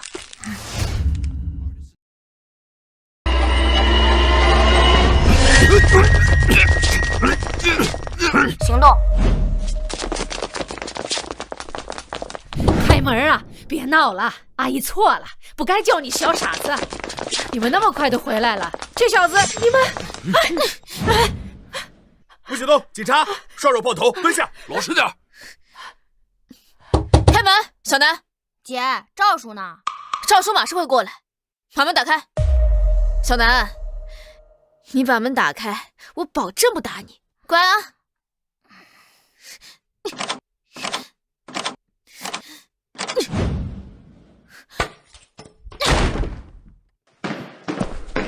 胡南，我的亲姐，你也别吓到孩子。胡南，你完蛋了！赵叔，快来，吴心妍要杀人了！老实交代。警官，我都说了，第一次没拐过其他人，而且我是从犯啊，判不了我几年吧。主犯是我二姑，光盯着我审干什么？我都去年才刚放出来的。对了，还有那个浅湾海滩的案子，跟我无关啊，警官，我没拐过他，怎么死的我也不知道。是跟你无关呢，还是跟你们无关？你还敢跑？给我站住！姐，你怎么不去旁听审讯啊？这么大功，你都参与啊？功劳哪有揍你重要啊？你可真有本事！那当然，还当然！给我站住！姐，我这不没事儿吗？一切都在我算计中。你还算计呢？要不是那两个人自投罗网，那破门能挡住谁？我是引导他们出去啊，不然我怎么会装傻子？为什么说我奶奶80岁？哎呀，他们的行为一切都在我的掌握中。掌握中？你还犟？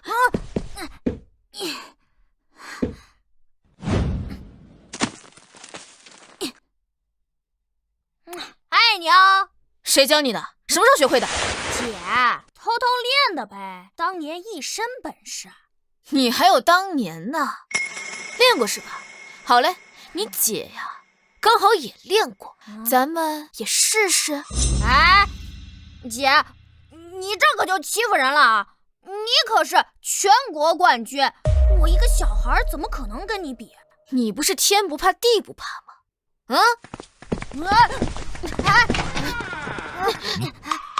哟，忙着呢。那你们先忙。孙叔，你看他打未成年，你也不管管。哎呀，抓起来！走啊，我得说你2句。这里是金属。孙队，他太不知道危险了。要打，回家打呀。哦，是，吴楠，我回家再打你啊。哎呀，姐，哎，行了啊，说正事吧啊。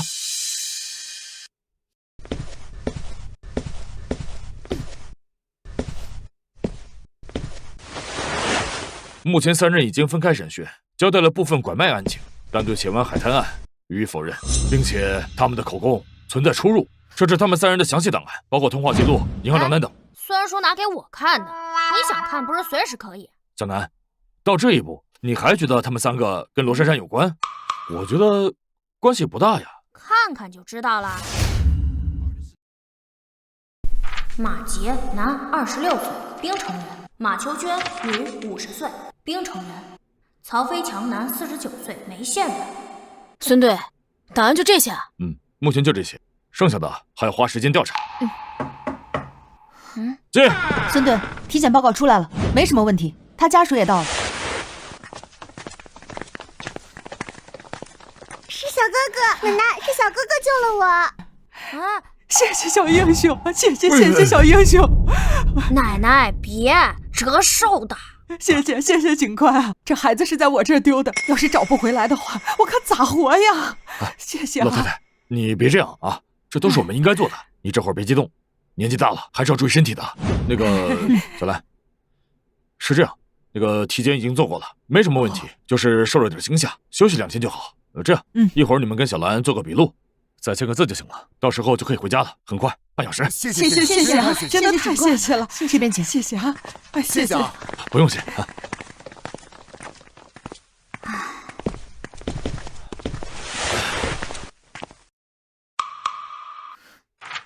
这人都走了，你看什么呢？他们找到自己的女儿，好开心。这找回来当然，可罗珊珊再也回不来了。以及515案的9条人命，20年了，不知道他们的亲人是否走出来了。孙叔，我要去旁听审讯，凶手随时可能再次作案，515系列案必须破，要快。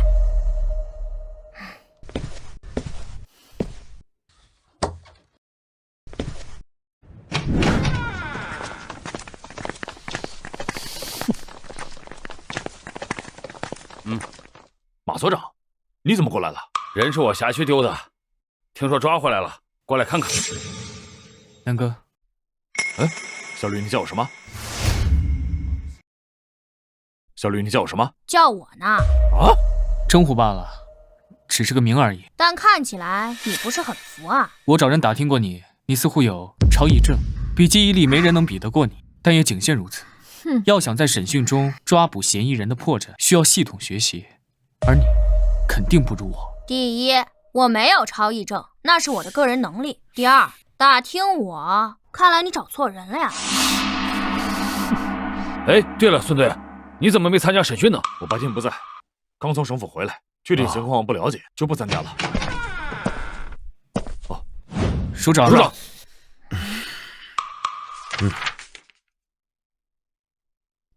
审的怎么样了？还没审出来，审了一次，赵队长亲自去审，人很不老实，很明显能感觉到他在刻意隐瞒一些很重要的事情，就连6月30号的行踪都模糊不清的，前后说了3个版本。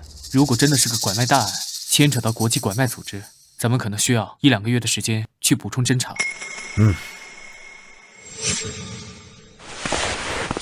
都在磨叽什么玩意儿？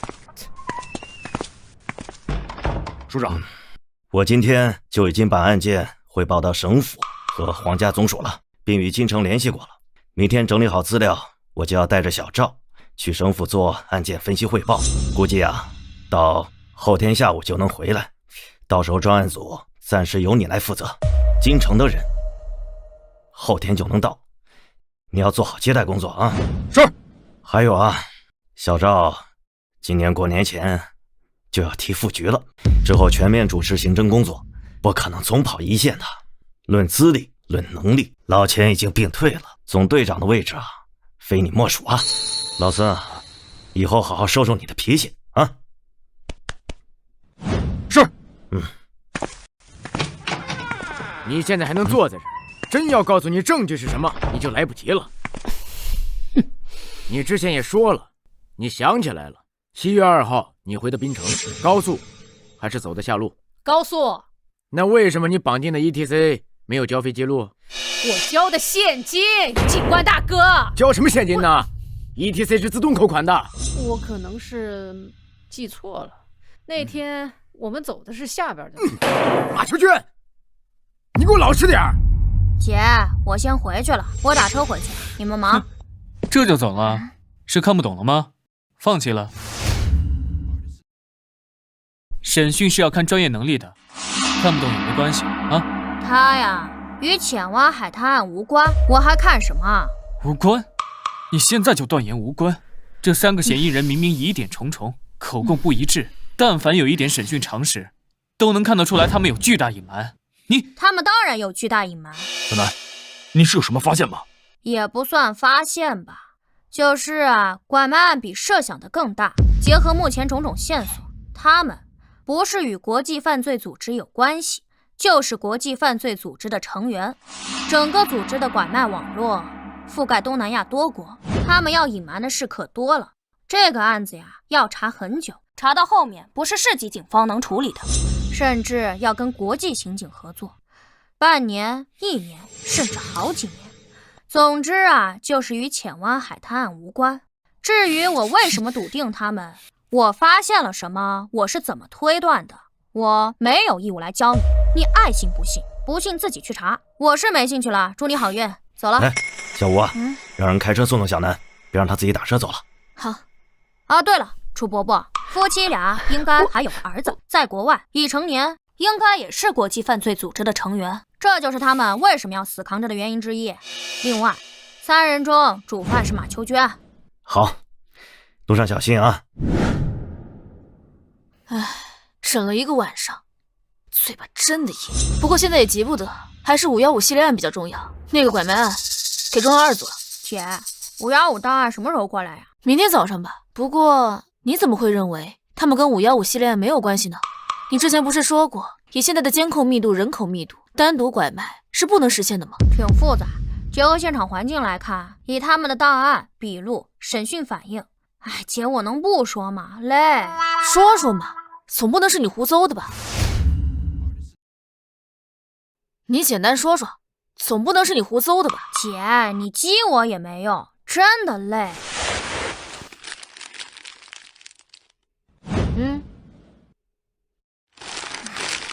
行吧，那其他不说，就说作为国际犯罪组织的底层办事人员，就不结私货的，无论自己拐了什么，一定是送给上级，所以他们牵扯的越大，与515案的关系反而越小。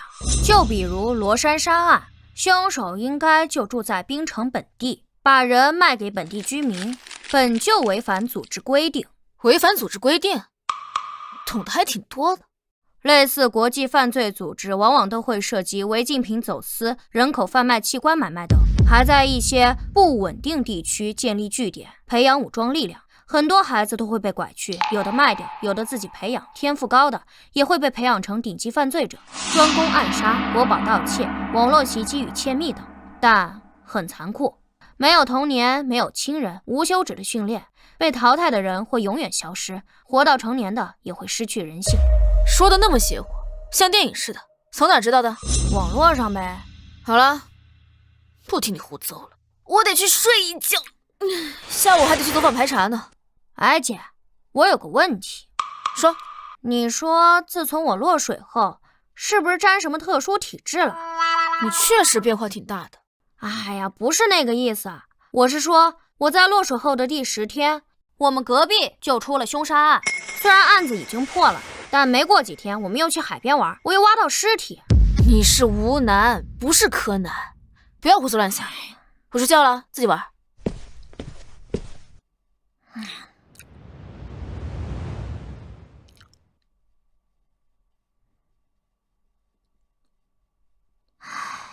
写完了。小南哥哥，你写这么快啊？太简单了。那小南哥哥，你要去警署？不去，今天档案还没到，今天没我的事儿。那小南哥哥，小磊，你还有这种衣服吗？衣服？什么衣服啊？就你身上穿的这种。有是有。借我。啊？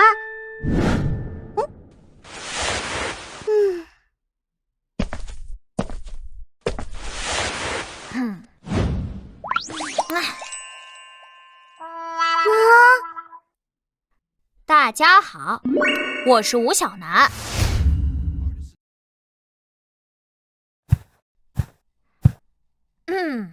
大家好，我是吴小楠。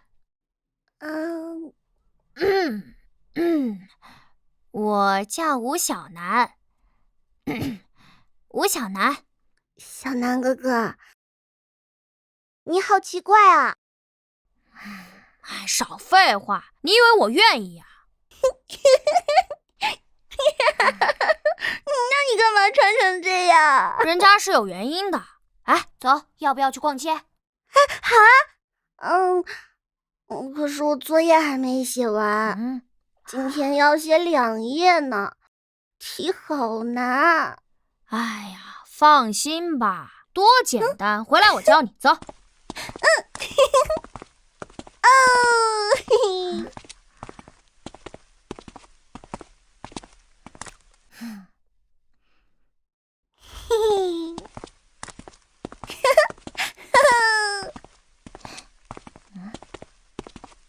真厉害，这小孩还可以啊！这。哇，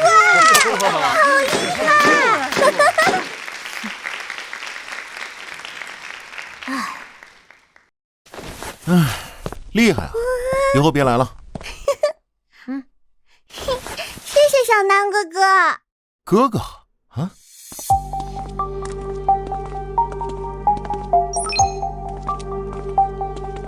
哎，好累呀，终于回家了。要不要帮你拿会儿？哎，不要，我的了。小南哥哥，不许往回要哦。那么喜欢娃娃，下次多给你弄几个。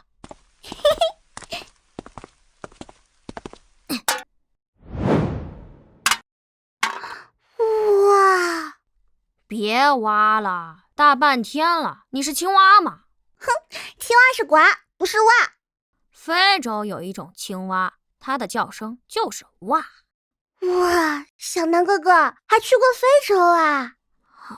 何止是去过非洲？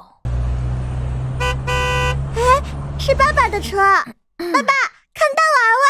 哎呀，这是谁的娃娃呀？这么好看，这是你同学吗？这是小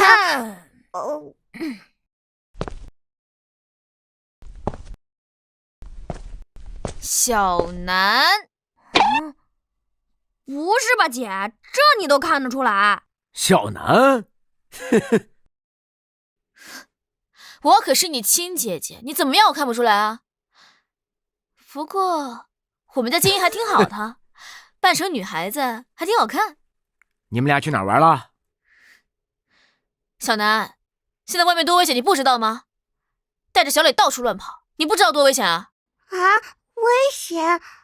你们都说有什么危险？小南哥哥也说，他还提醒我说一定要走有监控的地方，这样就会被保护，本来还能去好多地方玩呢。可是小南哥哥不让我去那边。哎，小磊，你先回家，回家等爸爸好不好？好。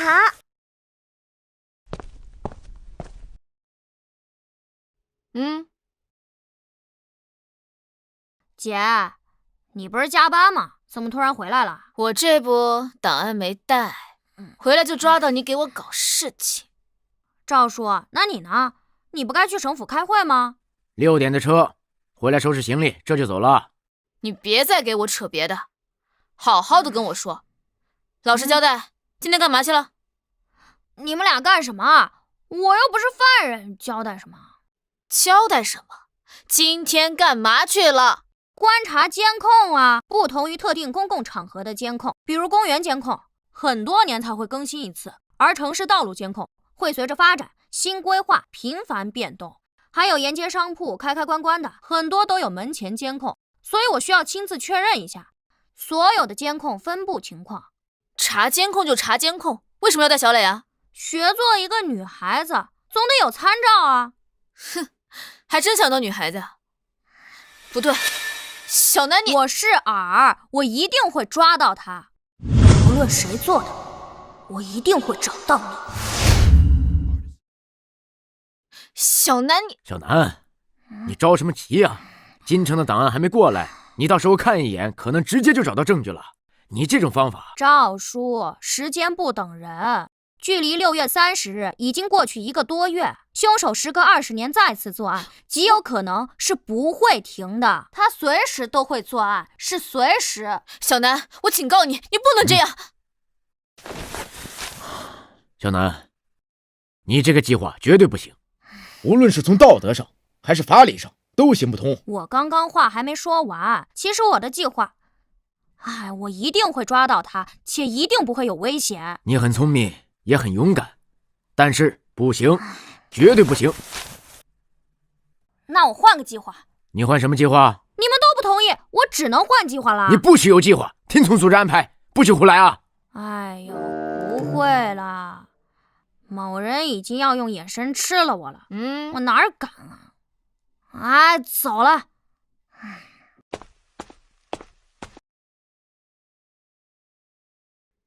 这孩子干什么都不交代。小吴，你别着急，等京城的档案调过来，我让老孙拿去给他看看，找点事儿。不过他也擅长这个，说不定还真能帮上咱的忙。不过他看得再快，这些档案够他看上1个月了。走吧。到，停！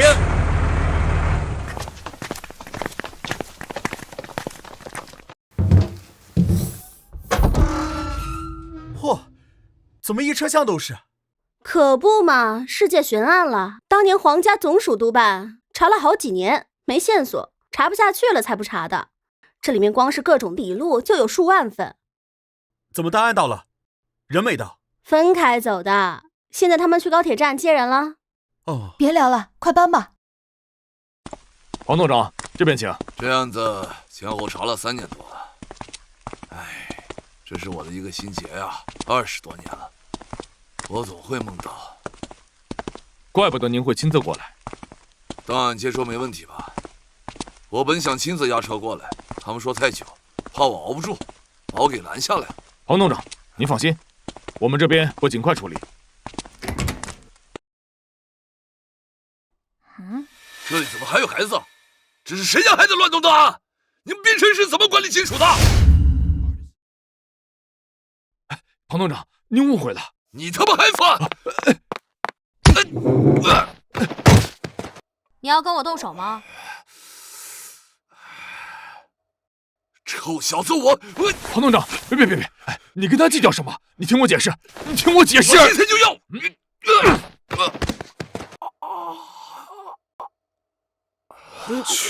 哎呦，好，厉害呀！你们冰城真厉害，就这么管理金属的，还跟我动手，让开！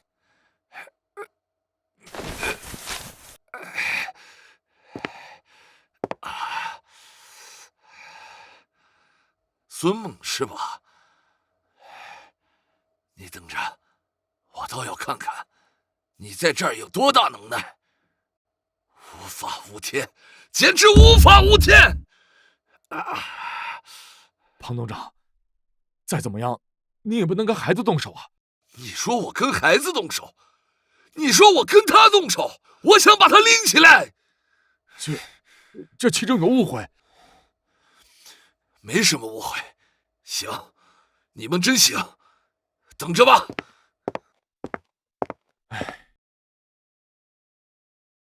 无法无天了，简直无组织无纪律，简直无法无天了！我才走了2天，你们2个上天吧！孙猛啊，孙猛，你让我说你什么好呢？我走之前怎么交代你的啊？我让你好好的接待，好好收收你的脾气，遇事别那么冲动。可你呢，直接把人给我打了。一接到电话，我都懵了，我还以为我前几天没休息好，我做梦呢。好家伙，我让你好好接待，你直接把人给我打了啊！署长，我承认我是有些冲动，可是我不能看着他打小南啊，而且他也不听解释。你犟，你还犟！你说你拦就拦吧，你直接把人给我干趴下了，怎么显得你比他年轻，显得你比他身手好吗？是我冲动了，我会去停职检查。你当然要停职，你不仅要停职，你还要撤职。我告诉你，总队长的位置，之后几年你想都不要想，这还是最轻的。你有没有考虑过这事情有多恶劣吗？我知道。你知道你还动手？楚伯伯，真的要撤孙叔职吗？现在是办案关键期，这也不能全怪他，他也是为了保护我。臭小子，我说他没说你是吧？啊，你，哎呀，你以为你年纪小我就不说你了吗？你说你动什么手啊？你有没有为你姐考虑过？无论我怎么对外解释，对其他人来讲，你都是以吴心言家属的身份才能进的警署啊。是没人能给你处分，可是你姐呢？你以为你姐就没处分了吗？不是啊，他冲过来，我那是应激反应，而且我踢的是凳子，谁知道他那么激动。哎，都说孙叔脾气急，当初也没那样。20年呢！515案像噩梦一样缠着庞海20年。哎呀，让我缓一下，我真是被你们俩气死了。庞海当年30出头，他就已经是新城刑侦总队的总队长了。虽然说是个小地方，但是也说明他极其有能力。515系列案的前2年，都是他带着专案组调查，哪怕之后皇家总署督办，抽调了不少的专家，重组专案组，他也是副组长，核心骨干呐。他可是全程参与了整个系列案的全部调查过程。那几年调查出了不少事，有人直接转业，有人犯了错，那可不只是庞海的心结呀。我最近跟金宁省府沟通了一下，听说了不少事儿。本来呀，是不需要他亲自过来的，应该是京城市警署派人就行了。而庞海已经做到了省府警视厅的副总长的位置，是他主动要求亲自带队过来的。哎，刚到啊，好家伙，他就看到一个小孩在那乱翻档案，你们跟我说他能不急吗？署长，我再去跟庞总长道歉。这是道歉能解决的问题吗？5天。什么5天？我5天内破案，能先别撤孙叔还有我姐的职吗？我只要5天时间。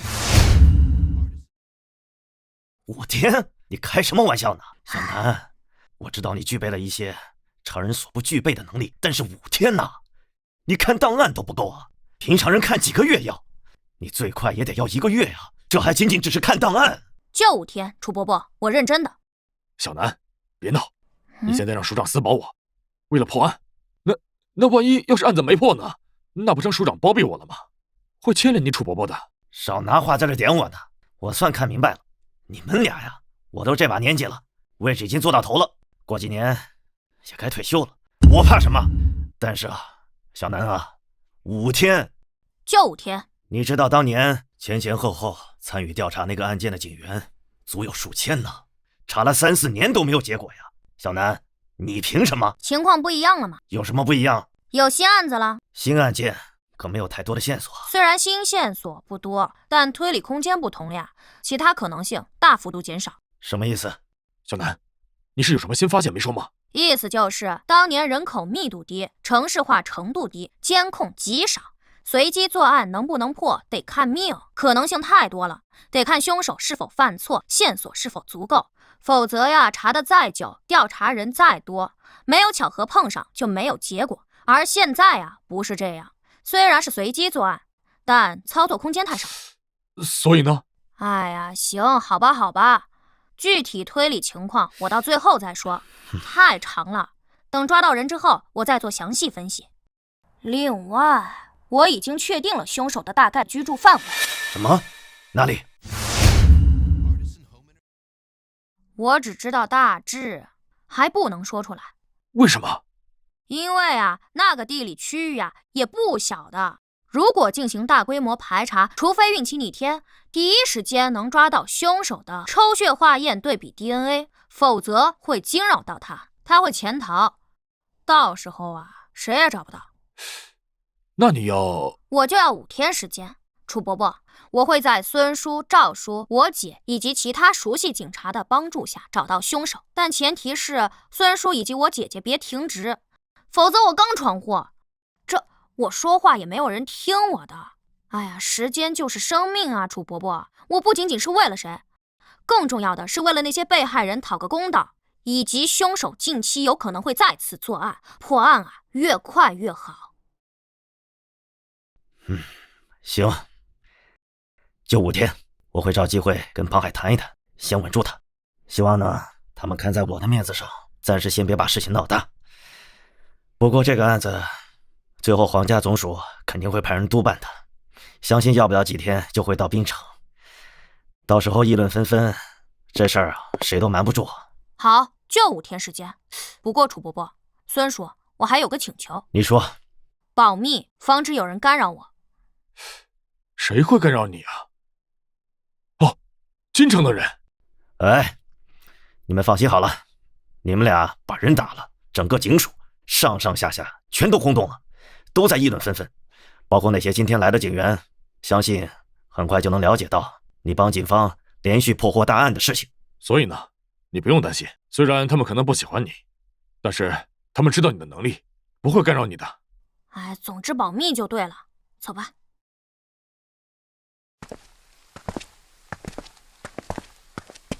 孙叔，我可是害了你啊！哼，你少来，我孙猛做的事儿啊，从来不后悔。哎，也是啊，今天要不是亏了你，我肯定闯大祸了。你还能把他怎么样啊？哎，反正啊，我是做好心理准备了。但是署长那边本来说他要在署长位置上退下来，可是按照他的实际年龄，在退休之前还能动一动。他要是落下个包庇的责任，哎，我也好，老赵也好，都是他一手提拔上来的。虽然他平时总是骂我，但是还是挺护犊子的。哎，放心吧，孙叔，我一定会找到凶手的。先走啦。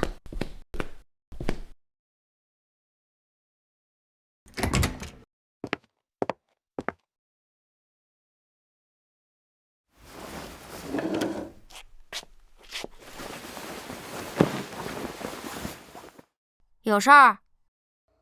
我听很多人说过你，把你传得神乎其神。哦。听说你把汇总都看完了，有什么发现？还差一点看完。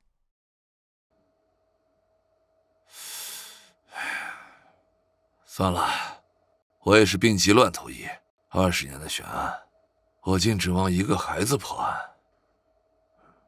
唉，有发现的。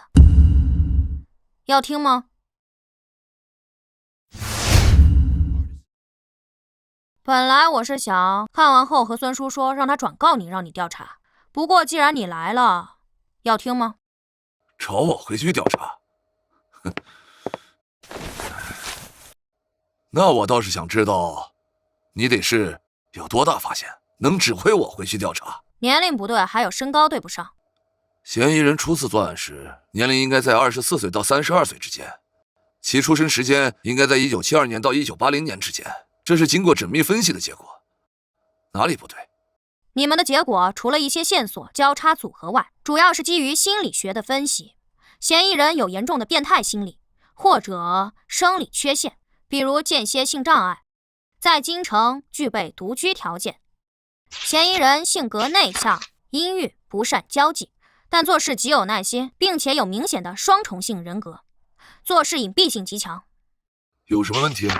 根据以往经验，这类凶手的年龄普遍在25岁以上，因为功能性障碍在青少年时不会对本人造成太大的心理负担，但一旦人到了娶妻生子的年龄，这个矛盾就会显现。巨大的心理压力与外界的刺激会造成人精神崩溃而出现变态心理。其实说起来，这些分析没有错。所以呢，你看出什么了？就将档案重复一遍。问题在于交叉线索极少，这只是分析，而没有任何实质性的证据去证明凶手的年龄，几乎是纯推论。你不是擅长纯推论吗？你在否定什么？人之所以正常，是因为法律与道德约束，因为是自幼形成的价值观与亲人的羁绊等等。如果将一群人丢在荒岛上竞争才能活，是个人就会变态。人正常的原因是相似的，但变态的原因可以有10000种，对吧？不可否认，你说的没错，但在没有足够证据的支持下，你无法推翻之前的推论。你自己看。这些档案我比你熟，这些都是关于嫌疑人身高的部分。对，不再详细看看，我已经提醒你了，说不定你也会发现。我说了，这些我比你熟。嫌疑人最终的身高论证在1.65米到1.75米之间，相差10厘米，相差太大。那你知不知道啊？在刑事侦查中，线索不足、不准确，嫌疑人身高误差往往都在3到10厘米之间，这是没有办法的。你感觉有问题？没问题，最终论证结果一点问题都没有。以那个时代的刑侦技术与时代条件，这么大范围是没办法，没有更精确的线索。那你瞎说什么？你也没传闻的那么神啊。要不我再给你念一遍吧？不需要，我看过，我记得，直接口述就行。2004年8月25日，苏婉娜尸体被发现，而其失踪时间是8月8日，相差半个多月。人失踪于郊区土路，调查起来极难，就算有目击者，也记忆模糊。不过你们还是找到了一个疑似对象。据目击者描述，他当时骑自行车路过时，看到岔路那边有个身影。时隔半个月，他之所以还记得，是因为那身影捡起石头砸电线杆上的麻雀，泄愤一样连续砸，所以让他印象深刻。不过被害人是失踪在下午去亲戚家的路上，没人知道下午的时候那个怪人是否还在，时间对不上。而据目击者估算，嫌疑人身高大概在1.65米到1.73米之间，而你们第2次估算嫌疑人身高是根据一个脚印。你不用说的那么详细，捡重点说。好，04年1.65米到1.73米，05年1.65米到1.76米，1.66米到1.73米，1.64米到1.73米，06年1.65米到1.75米，1.65米到1.73米，1.67米到1.73米，07年1.66米到1.76米，1.67米到1.75米。你跳过了很多啊。对，虽然9起案子，但对身高论证的结果是有数10次，后面查的越来越细，通过一个目击者的描述寻找更多目击者，连时间都对不上，甚至会出现描述出身高不同的情况。我只是去掉那些重复的，以及在我看来毫无意义的。以当时的条件，失踪时间与案发时间总是有很大的间隔，监控太少，目击者记忆模糊，只能如此。大海捞针，但凡有一丝可能，我们都要努力去查，并且把它记下来了。所以我已经说完了，你没发现吗？你在故弄什么玄学？再不说我走了，没时间哄你。04年1.65米，05年虽然有更低的身高判断，但1.66米的身高判断是首次出现。06年虽然也有更低身高判断，但1.67米作为最低身高也是首次出现。你不觉得他在长高吗？我知道你们在估算身高时会考虑很多情况，比如鞋底厚度无法判断，2厘米、3厘米都有可能，还有发型高度、有没有戴帽子以及参照物高度等等。再加上当时土路居多，凹凸站的位置不同会形成视觉差，这也是估算范围会很大的原因，上下都会多加减1-2厘米做余量。可就是在这种情况下，嫌疑人在05年依旧出现了1.66米的最低数据，06年1.67米，也就是06年的最初数据，最低身高是1.69米。假设他鞋底偏厚，才减到1.67米。你不用再说了，我知道你要说什么。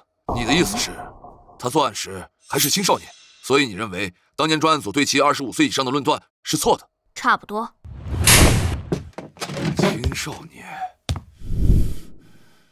少年。虽然在科学上，男性骨缝闭合是16岁到25岁之间，25岁之前可能持续长高，但现实情况是极少有超过20岁还长高的情况，所以我便认为凶手当年作案17、18岁的可能性最大。本就家庭不幸，再加上毕业考试失利，当然更大更小都有可能，早晚1年上学、高中辍学等情况都有可能，更早辍学也不是完全没有可能。青少年？等等，不对，你这个太牵强了。我记得曾经……怎么说？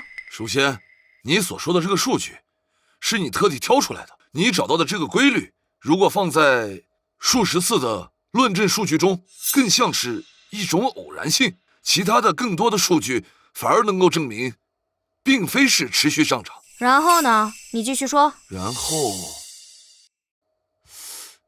时间太长了，但是我隐约记得，有人提出过一个蛮年轻的小警员，提出过跟你相似的结论，提了几句就被否了，太牵强。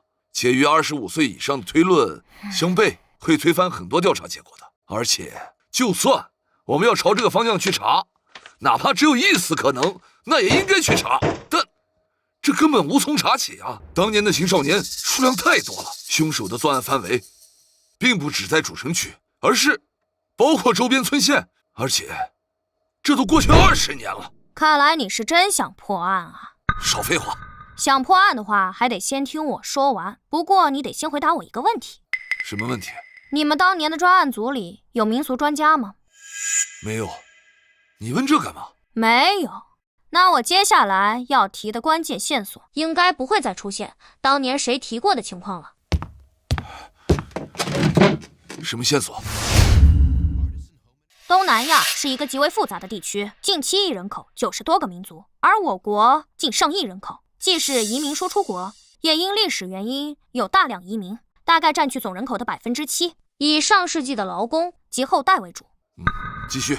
你真是破案心切，你是第一个明明跟我有矛盾还是有耐心的人。能破案，你再打我一顿都行。我不是故意的。说案子。我想说的是，我国多民族国家，人口结构复杂，不同民族、不同信仰，也产生了不同的历法。历法？官方采用的公元历法，但在民间还有佛历、印历、泰历、华历、维克拉姆历，还有很多宗教历法等等，非常复杂。而我们官方证件上并不会标注民族成分。所以，你最想表达的是，凶手可能是外来移民后代？不，我想说的是20年前的9起案子，其中一共有3个，日期比较特别，分别是2004年8月8日、2005年7月28日、2006年7月18日。哪里特别？规律吗？都有个8。如果硬要说规律的话，凶手喜欢在1、2月份、7、8月份拐人，但这并不绝对。这3天是马努历6月23。马努历？这是在古时以月相周期形成历法，在整个东南亚乃至整个亚洲，很多国家都有。不过因为地理位置与传统文化，历法时间上存在部分差异。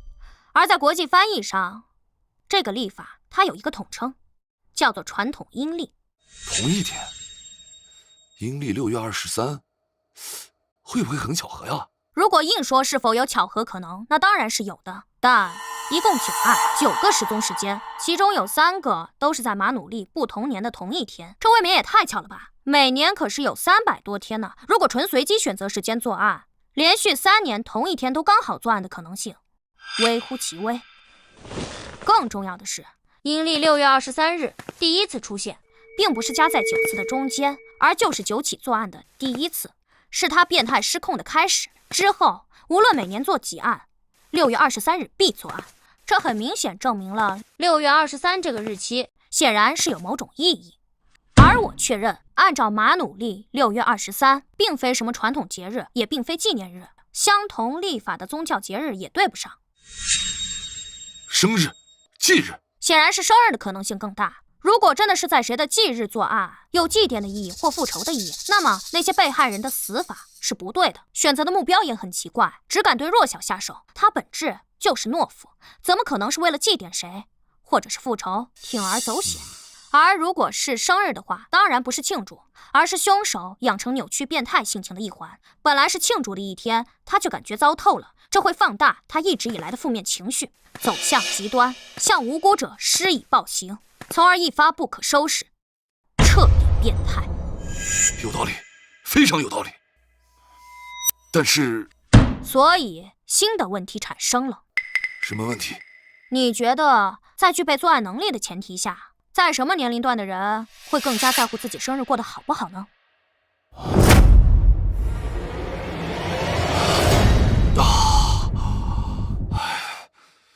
青少年，青少年，极其敏感的时期。操，他是青少年，天才，你他妈就是个天才！青少年，你说身高的问题，就是为了这个？是啊，其实我在刚看他几十组身高论证结果的时候，有很多结果。他在长高，这只是其中一种，确实牵强，有可能性而已。但当我反复看他的作案时间，也就是被害人失踪日期，我发现了，一旦不同线索形成的推论指向了同一结果，互为佐证，那么是巧合的可能性就大幅度降低。另外，我刚刚还在网上查了查，2007年8月5日，京城博纳县发生一起失踪案，有新闻的，年龄、性别都对得上，人是彻底失踪了，之后并未发现尸体，直至今日都是失踪悬案。没错，2007年8月5日就是马努历6月23。两个结论：第一，凶手不是3年连续作案，而是4年，这能更加证明我的推论。第二，凶手当年作案并非9起，而是更多，只是有些案子因为各种原因没发现尸体，也就从未与515系列案并案调查过。你该订票上路了。啊？凶手在2004年首次作案时是青少年，马努历生日为6月23。如果他首次作案时刚好18岁，那么他的出生日期便是1986年，阴历6月23，公历7月29。如果首次作案时是17岁，那他公历的出生日期就是1987年7月18日，以此类推。但我无法知晓他的出生地是否本地出生，迁居后户籍是否迁过来，都无法判断。而且我认为，这种做下连环案又消失20年的凶手，他可能舍弃了自己原本的身份，在生活走向安定后，与过去做一个割舍。所以，仅靠户籍系统按照出生时间、出生地查，数量太多，嫌疑太大。而且受限于当年条件，如果是早就弃用的身份，户籍系统也会遗漏。户籍系统在全国联网也才是最近10年的事，但他一定在本地上过学。按照我国的教育体系，他至少应该上完初中吧。当然，小学辍学根本没上过学，在当年并不罕见。但我认为他应该上过学的，因为过早进社会的人大多数普普通通，一些会成功，一些会学坏。杀人放火都有可能，但因为经历过社会上摸爬滚打，有太多机会，太多方式释放内心阴郁，不会堆积，反而不会变得那么扭曲、变态、极端。所以，学校对，受限于当年的网络普及程度，你现在必须带人去查学校当年的纸质档案，这个最准确。不仅能知道当年是否有过处分、退学、考试成绩，能做综合分析京城以及周边县村的学校，虽然也不少，但考虑到当年第一个受害者失踪位置，你应该知道先从哪几个学校查起。我现在去寻找。等一下。啊？注意保密。保密？皇家总署会派人来并案处理，挂牌督办，重新成立专案组，很多时间都会浪费在走流程以及开会上。而你是金陵省警视厅副总长，正因为位高权重，反而不会让你去参与一线调查，他可能会让你回去，不再参与后续。20多年的噩梦心结，你不想亲手抓到他吗？想，我当然想。我无数次做噩梦，我想看见他的脸，我想亲手，所以不要把时间浪费在层层上报与开会上。你这次过去，只要给我几张嫌疑人年轻时的照片，我保证在皇家总署介入前找到凶手。好。还有，今天是2025年8月10号，而本月16号就是马努力的6月23。我们时间不多了。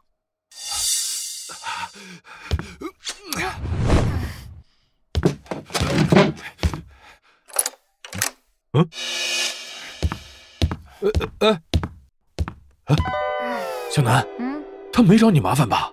没。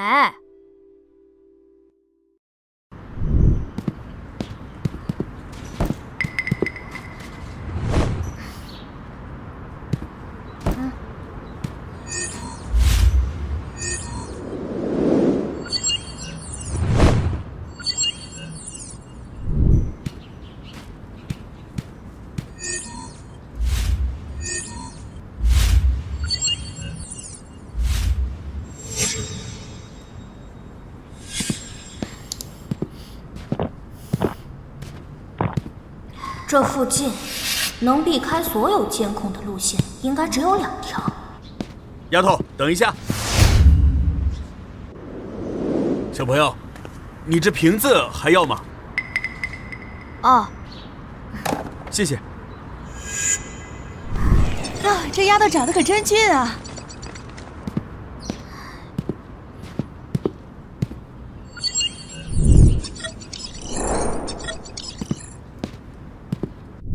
姐，排查的怎么样了？那天学校放假，好多家长来接触校生，所以那个监控里人很多，车很多，看不到什么。你今天怎么没去署里啊？你们都没去，我一个人去干嘛？你还知道不好啊？怎么，我们小神探现在不查案了？怕案情难度太高，破不了案，丢人吗？姐，打击我是你的乐趣吗？我真的不是打击你。是因为按过往的经验来看，没人能100%破案，也不是什么案子都必然能破，只能尽人事听天命。经历的这种事情越来越多，挫折也会越来越多。你看，就像515系列案，当年可是几千几百号警察在查，那个笔录都有几万多份，不还是最后破不了？我只是希望你压力不要太大。其实你不继续参加也好，那些档案够你看几个月的，但是也过不了多久。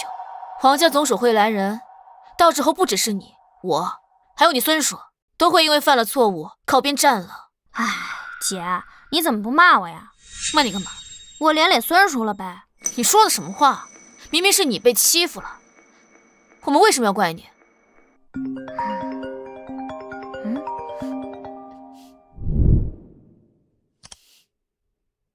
哎，你好。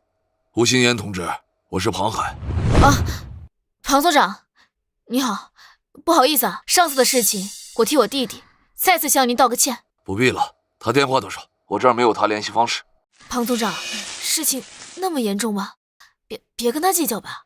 我并没有计较，是关于案子，我要跟他对一下情况。你要跟他对案子？啊，那你等会儿，他在我旁边。找你的。我是吴楠，你说。好，时间来得及，辛苦了。好，我电话是，有情况随时打给我。那行，先这样啊。好。吴楠，老实交代。交代什么呀？你跟庞总长对案子？哎，讨论讨论呗。姐，我已经和庞总长和解了。还和解？人都被你气走了。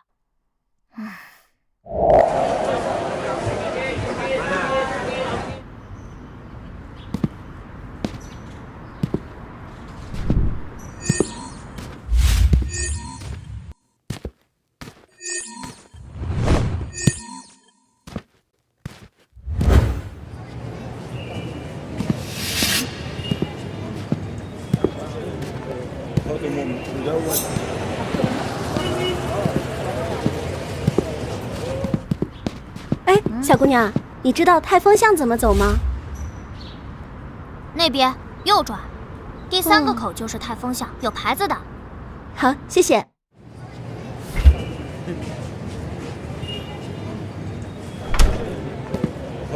老板，可乐。3块。哎，小姑娘，你是新搬来的吗？我这几天怎么老是见到你啊？啊？啊？喂，庞叔。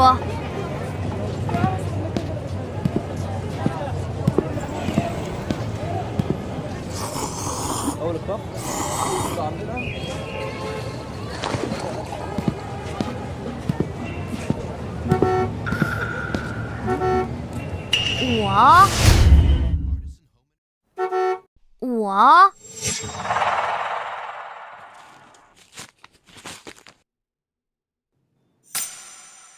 啊，巧了。不好意思啊。没关系。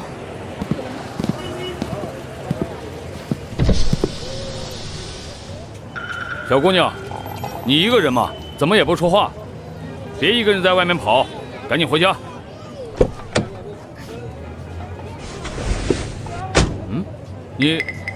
你有事儿？果然啊，除了我姐，没人认得出我。你吴楠，你穿成这样干嘛？破案呗。破案？你这样做，你姐知道吗？赵队知道吗？他们当然不知道。你知不知道这样做有多危险？当然不危险，但我暂时不想解释为什么不危险。总之，你能别在这附近转悠。就算你开的是私家车，人家未必知道你的车牌号，但也肯定认识你的人。你影响到我了。我知道你在巡逻，你放不下心，你怕再出事。哎，你是个好警察。你那天给受害人家属打电话，我看到了。我女儿也走失过。哦，那只是个意外，但很快就找到了。但我特别理解他们的心情。与女儿关系缓和了吗？好多了。我找人详细打听了，也听说你最近的事。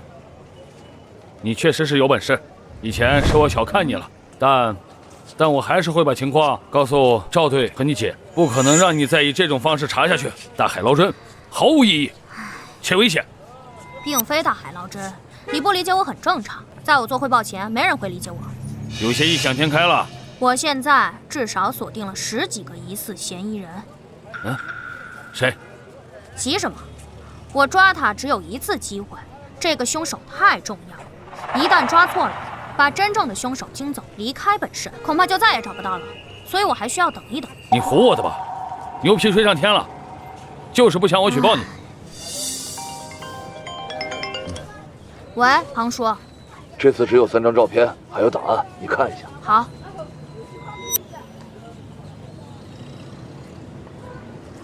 你，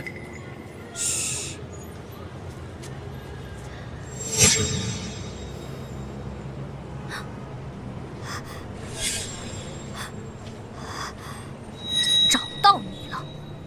谁？凶手。凶手？谁？看你又急。虽然我现在只有9成把握确定是他，但并非绝对。这世界上长得像的人是有很多的，更何况20多年的容貌变化会很大。我说了，我抓他只有一次机会，我需要抹掉任何不确定性。什么长得像？什么20年？唉，安了，他至少在8月16号再次作案前，他不会离开槟城。什么？8月16号还要再次作案？你怎么知道？唉。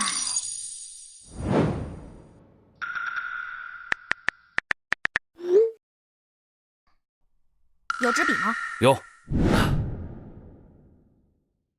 来。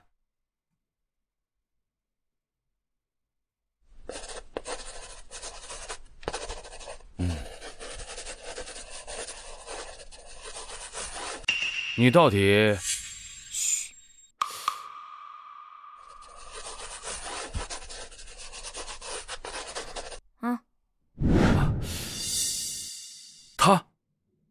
应该不是熟脸吧？嗯，有电脑吗？借我用用呗。有。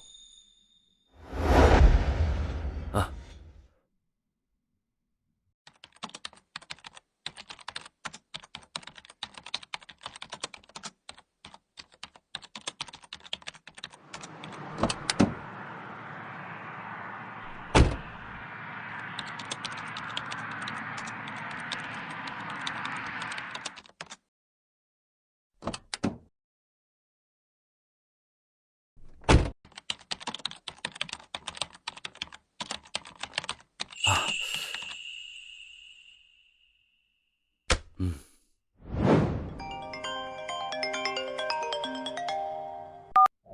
喂，庞叔，回来了没啊？再有几分钟，高铁进站。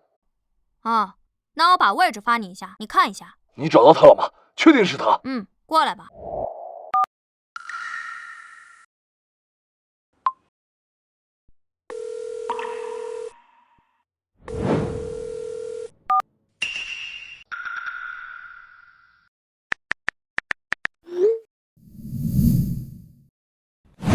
简直是无组织无纪律！那个什么孙猛，他人呢？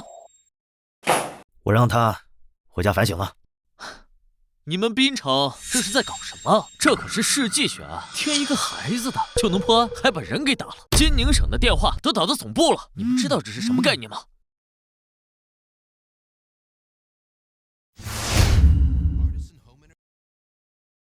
行了，何市长在这儿，滨城的情况，事实没有调查清楚之前，还轮不到你在这儿说三道四。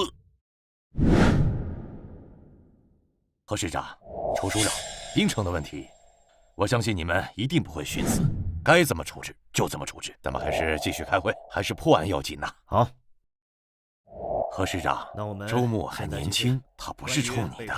你们滨城这是在搞什么？别往心里去。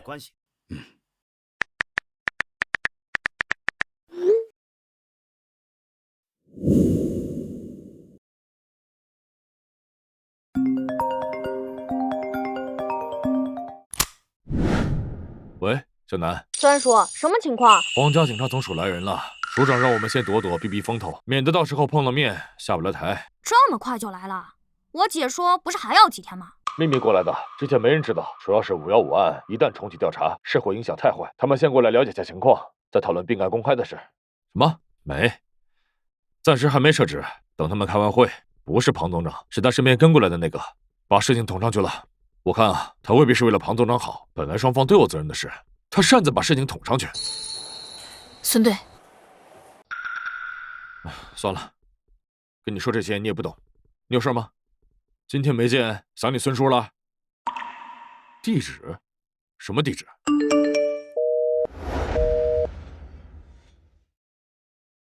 小南这什么意思？这他也没说清楚啊。喂，魏所长，小南让我打给你们，带好装备过来会合。会合？什么会合？小南找到凶手了。什么？小南跟你在一起？他刚打车走，说要回去开个会，还说他要在车上整理材料，别打搅他，把我电脑都拿走了。关于被害人的人际关系，目前已经排查到。进。这么重要的会议，一点规矩都没有。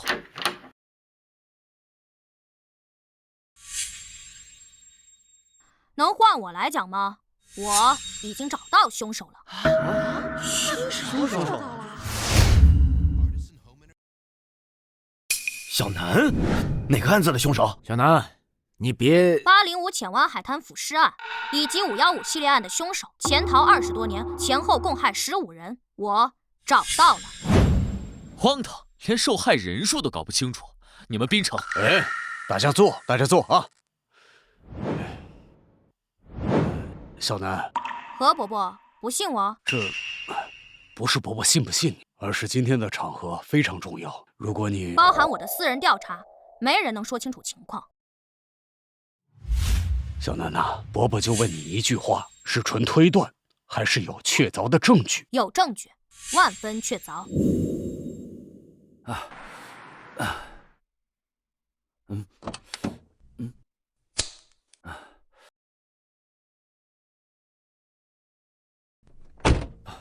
魏所长，魏所长，你要的设备已经准备好了。好。庞总长，庞总长，庞组长，什么情况？小南呢？小南回去开会了，具体情况他让我。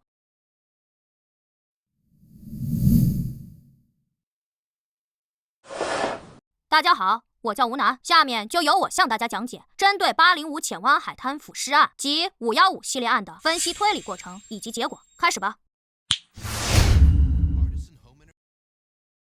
请允许我先概述一下浅湾海滩腐尸案及515系列案的基本案情。陆总监，我记得当年你在海东省任职过，对吧？对。那你应该认识郭老大吧？认识，共事过，也是老交情了。他现在可是风生水起啊！今年年底位置恐怕要动一动，不是调任警察总署，就是海东警务的一把手了。何市长也跟他认识？不认识，不过他认识。他是郭老大的亲外甥，他家里4代人从警，可以说是警察世家。他爸妈6年前因公殉职，现在是他姐姐带的。而他天赋异禀，智商极高，可以说是天生的神探。看来老庞是有些冲动了，不过我还没亲自跟他聊过。没有谁对谁错，都是为了办案嘛。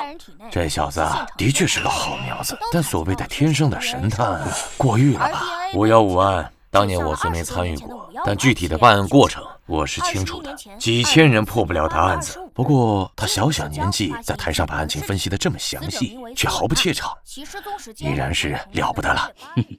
看吧。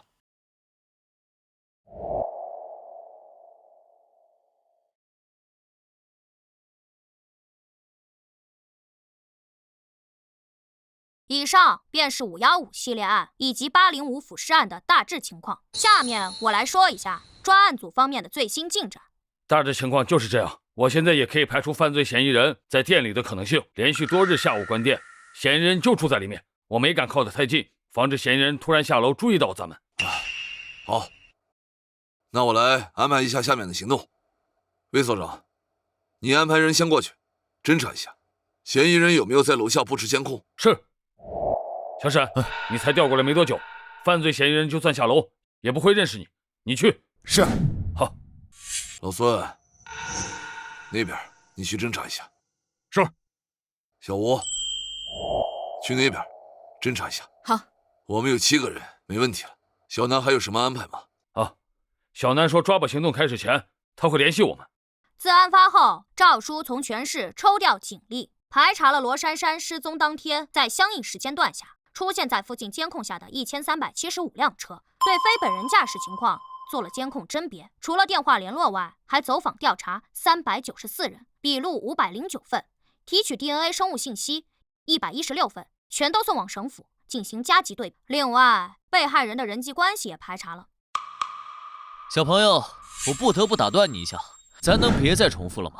你刚刚说的这些，我们刚刚开会的时候，楚局长已经详细讲解过了，我们也都清楚，你就不用再重复了。从你一进来就夸下海口，咱能直接说重点吗？想要说出问题，就得先说明问题本身。我跳着说，我怕你听不懂，你别打断我。你回到案子 ，OK。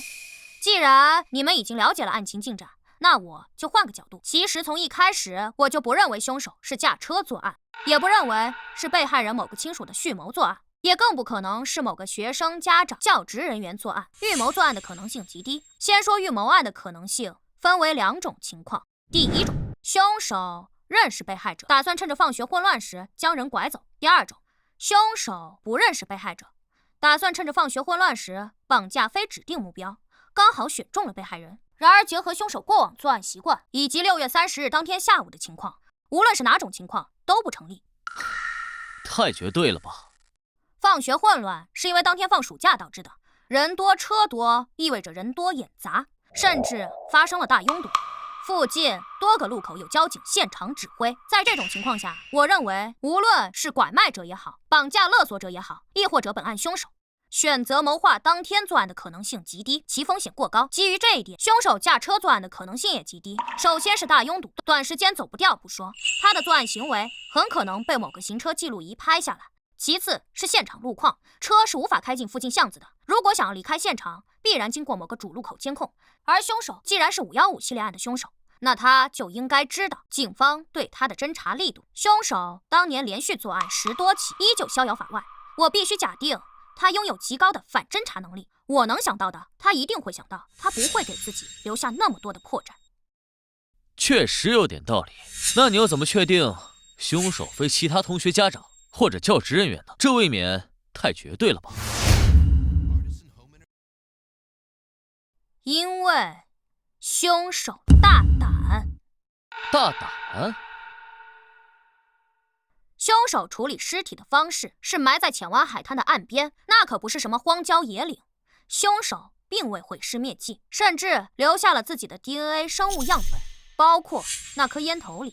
他等待着尸体被人发现，他在挑衅警方。而我刚刚说过，作为515系列案的凶手，他不可能不知道警察对他的调查力度。而随着时间推移，案子会闹大，会轰动全国，会有数以万计的人被做 DNA 对比，包括所有年龄合适、具备作案时间的男性家长以及教职人员。案子拖越久，调查力度越大，没有人能逃过，一如当年。所以，如果凶手是与被害人存在某种直接、间接关系的人，那他应该选择毁尸灭迹才对。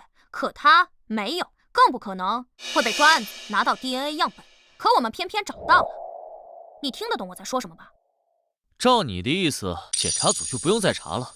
排查了那么多人，在你的推理当中，竟然没有一点意义。我有说没有意义吗？有意义，甚至可以说非常重要。不是所有案子都在第一时间找到正确的调查方向。刑事侦查就是要在无数错误可能中寻找最接近真相的结果。小朋友，你连受害人有几个都记不清楚，还来教我刑事侦查？专案组近日来的大规模排查，为本案调查解决了很多问题，意外、巧合以及完全不可预知凶手的心理状态。意外也好，巧合也罢，他可能确实开车了，本没想作案，但这世界上总会有一些极小概率的事情，一系列无法预知的情况促成了最终结果。当机会就在眼前，他只需要一瞬间的心思摇摆。而凶手的心理状态，据我对凶手的心理侧写，他时隔20多年再次作案，极大可能是生活出现了巨大变故，家庭或事业使他再次走了极端。在这种情况下，我无法预知凶手是否出现了某种，比如说自毁倾向，或者说是变态。他想要跟警方玩一场游戏，比一比，在警方抓到他之前，他究竟还能再做几案。他是一个变态，他很可能会做出反逻辑的行为，所以我无论怎样推理都有可能是错的。而专案组的大规模排查帮我弥补了这部分。我没有错，那种极小概率的事情并没有发生。他没有开车，他与被害人没有直接间接关系，他依旧对陌生人随机作案。结合现场环境来看，他应该是步行走出巷子，站在巷子口，刚好看见被害人突然有作案的想法，亦或者是被害人主动走入巷子，比如想跟某个同学开个玩笑，躲在巷子里，然后突然跳出来吓人一跳，刚好被巷子里的凶手看到，等等情况。而在案发的第4天，我看到了京城送来的515档案，大概翻了1天，我在其中找到了一个重大调查错误，或者说是新线索。错误？真是够了！错误？你就翻1天，就敢说当年的调查有重大错误？你是神仙吗？1天时间能翻1卡车的档案，简直是胡闹！表舅，就这么让一个孩子在台上胡言乱语，我看滨城是越来越不像话了。表舅，周末我跟你说过多少次了，工作的时候称职务。坐下。是。陆总监，他是远房亲戚。自从他给我当助理后，聊起了他的老家，发现我们祖上还有些关系。你说完了，我可以继续说了吗？小朋友，我倒是很想知道，当年几千人查了3年的档案都没有破案，你仅查了1天，能发现什么错误？而且还是严重错误。你好，警方办案，借用一下你家窗户。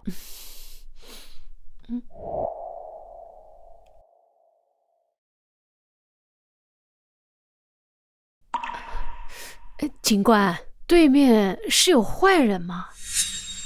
嘘。大爷、大娘，你们不用紧张，我们很快就会行动，把坏人抓走。好的。对面的房间只有嫌疑人1人，没有其他人活动迹象。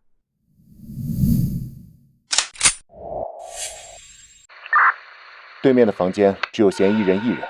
收到，继续盯着。到目前为止，没有什么发现。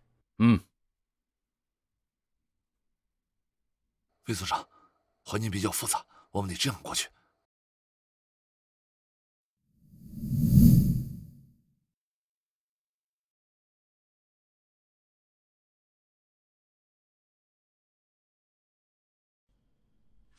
综上所述，凶手疑似在长高。凶手在自己生日当天首次作案，且每年生日皆作案，互为佐证。凶手作案时是青少年的可能性极大。青少年。还有，按照他过往作案习惯，既然他今年已经再次开始作案，那么今年的马努阴历6月23，也就是3天后，他必然会再次作案。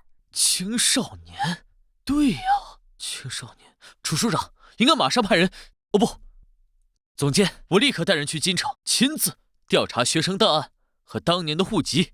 不劳你费心了。你怎么不早说？这么重要的线索，前几天你已经发现了，为什么不及时汇报？而且凶手马上要再次作案，你故意隐瞒，这样是会耽误破案进度的。你怎么知道我没说啊？你蛔虫啊，天天跟着我。你在做出推论当天，我与庞总长便讨论过，他因此连夜回了京城调查。但实际上，这条线索可能有用，也可能没用，因为在那个时代，普遍存在一种情况。为了上学而改变年龄，也就是说，凶手过的是自己的真实生日，但其登记上未必是真年龄。一旦如此，这条线索很可能会断掉。可时间不等人，所以我不得不做2手准备。根据我的推理，结合专案组排查情况，我已经可以确认凶手大致的活动区域。我实地调查过周边监控，包括商店监控。在罗珊珊刚失踪时，辖区警所便走访调查过。而随着尸体被发现，进行了更大范围调查，却没有任何发现。以如今社会的监控密度，他竟能避开所有监控以及目击者，包括附近商店老板、店员、来往客人，他还是不行的。不同于广场、公园、景区等场所，监控设施很多年才会更新一次，而街道、居民区、商铺等监控会受到城市规划的影响、经营情况等影响，经常发生变动。可他完全避开了，这说明他长期在那附近活动，可能是工作原因，他有可能就住在那儿，或两者兼有。他对那儿熟得不能再熟了。而如图所示，我还真找到了2条能够完全避开所有监控以及大部分人的路线。路线有重合，姑且算2条吧。走的不是巷子，是背街。街区极为老旧，多年前就有拆迁传闻，很多人都搬走了，以至于非常冷清。但人再少，哪怕是巷子，长时间徘徊也很可能遇到路人。凶手绝不可能带被害人走太远，这说明他没有在赌，这更加证明了他就住在那儿，或者说是有了落脚点。考虑到6月30日放暑假，学校提前放学，时间与居民上下班买菜时间刚好错开，凶手应该知道在那个时间点很难在巷子里遇到人，所以他才敢突然决定作案。因此结合以上推论，在庞总长回去调查的这几天，我去那附近转了转，这也是我为什么穿成这样的原因。我必须要先声明一下，这部分是我的擅自行动，我并没有提前告知任何人。其次，没有危险。实际上，在最开始时，我确实有冒险的想法，但被阻止了。无论从法律还是道德上来讲，都不该是我去，这一点我很认可。但当我看过515档案后，我改变了主意。既然凶手如此追求仪式感，那么距离他生日太近的时间反而不会有所行动。我的目的是想让凶手注意到我，哪怕只是远远的看我一眼。我这副装扮本就很吸引人，哪怕就算是普通人都会多看我一眼。2个问题，你问。第一个，就算没有危险，那你又怎么保证凶手当天正好会下楼，而不是去其他地方？第二个，就算他看到了你，就像你说的，正常人都会多看你一眼，那你又怎么能认出真正的凶手呢？简直是荒谬。第一，专案组在主街那边排查，凶手大概率会关心进度，但他连挑衅警方的事情都做得出来，我不觉得他会躲出去。而且从被害人尸检报告上看，检测到酒精成分，应该是被害前曾被灌过酒，这是515系列案从未出现过的情况。这说明最近他开始喝酒了，或许是近些年的习惯。再考虑到他是遭遇变故才再次开始作案，他甚至已经开始酗酒，而与尸体一同被发现的还有一颗烟头，这说明他既抽烟又喝酒。他总要下楼买吧？刑事侦查不试试怎么知道？更不要说这种极大的可能性。第二，我能记得看到过的任何事、任何人、任何细节。如果一个人频繁多次的看我，哪怕相隔多日，我都会记得。这是我的个人能力，我并不需要向你证明。牛皮吹上天了吗？时间差不多了，那我就加快讲一下。在今天上午，我再次收到了庞总长发来的调查档案，这次一共有3份，其中这一份。这个人就是凶手。凶手？他就是凶手？他是凶手？在京城附近周边地区，同年同月同日生的人有很多，但庞总长的调查是仔细的，在他那一步就为我排除了许多。虽然有的人年龄与生日符合，但长期在其他城市活动，不论是手机号还是信用卡都可以证明其近些年并不住在槟城。还有的上大学的、开公司的、早亡的等等。排除很多后，他前后一共给我发来了8份档案，每一份都有问题。比如这一份，卓磊，男，1986年公历7月29日，阴历6月23，曾就读于京城高级学院。2004年5月26日，因故退学。当年18岁，正在上高3，距离毕业考试只剩下1个月。而他的身份信息到2008年初后再也没有使用过，手机被停机收回，没有购票记录，也没有办理过银行卡。我认为凶手是舍弃了自己过去的身份，通过了一些非法手段获取了新的身份。等等，好烦呀！你刚说这8份档案都有重大嫌疑，那你怎么确认那他就是凶手呢？那你记不记得我才说过？我记得，这是我根据凶手18岁时模拟画出来他如今的相貌，这能让我更好的回忆。考虑到被害人的体重、凶手挖坑埋尸等情况，他身体应该不错，不会太胖。我画的稍微有些发福，也能更好的看出来符合中年人的面部情况。而这个人我曾见过。4天前下午3点半左右，3道巷，我在将瓶子递给环卫工时，他从巷子尽头T字路口经过，身穿灰色上衣、绿色长裤，正在打电话，曾看向我。还有3天前10点17分左右，他正在九干街正恒五金店门前正在抽烟，并看向我。还有今天上午南道街街角的炸鸡店，我才吃完饭出门，他与我擦肩而过，撞了我一下。另外他还有一辆车曾停在五金店门前，以及出现在了炸鸡店附近路边，但我不觉得他第3次是跟踪我，不然早被我发现，应该就是又遇上了，他注意到了我。至于他为什么撞了我一下，我很难揣测他的变态心理。你这是在讲故事吧？这些可都是你的个人记忆，你只是记得，那证据呢？想要证据是吧？我满足你。我根据凶手的车牌号以及五金店牌匾上的电话号码做了对比调查，车主与店主是同一人，这是他如今的户籍信息，名叫丁瑞鹏。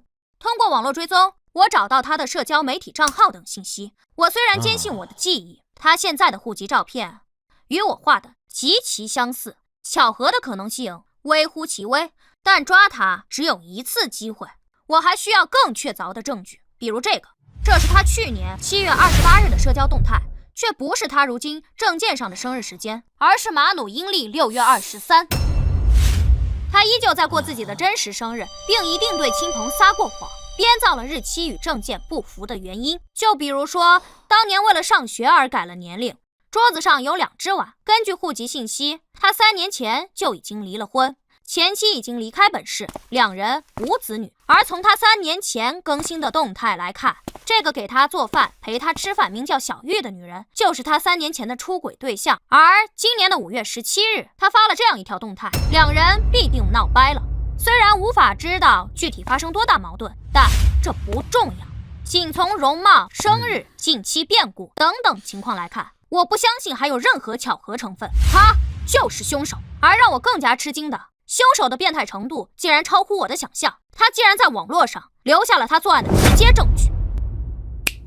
在今天上午，我在查看凶手关注列表时，发现了一个账号位数极少、注册于0几年的老账号，名为 X。我点进去看了看，注册于03年，停止更新于07年，更新内容也不多，一共10几条。而凶手现在的账号注册于09年，他为什么要关注一个早就不再更新动态的僵尸账号？这是一部分人的习惯。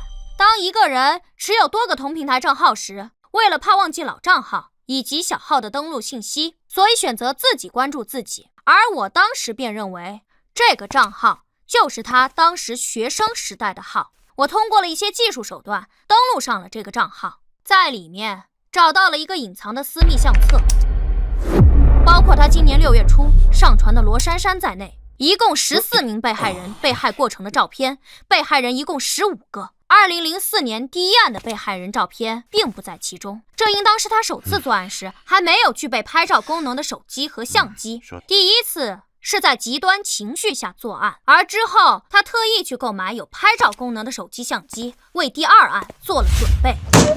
那还等什么？现在就要抓住他！陆总监，我现在就带人去。不必了。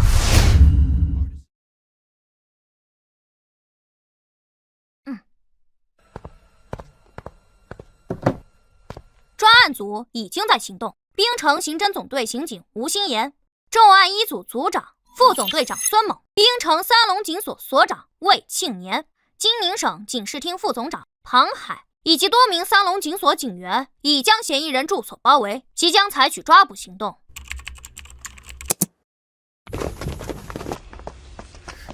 我是吴楠，听得到吗？听得到。赵叔。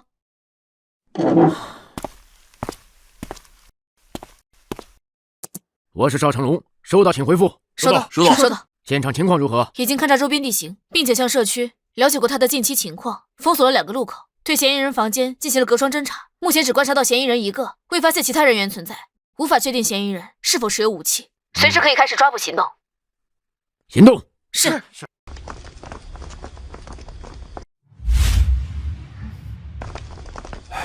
你们在滨城都是熟脸，我来敲门。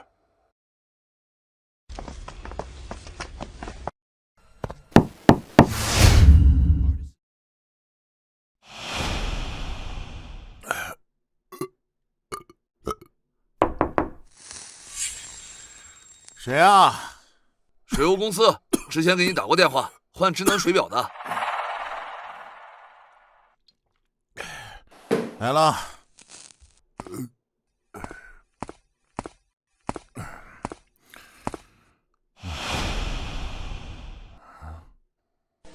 你好，麻烦开下门。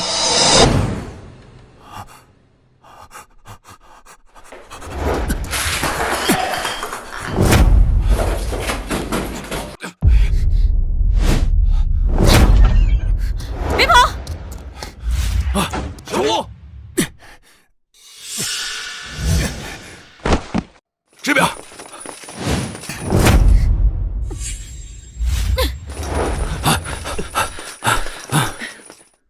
还跑吗？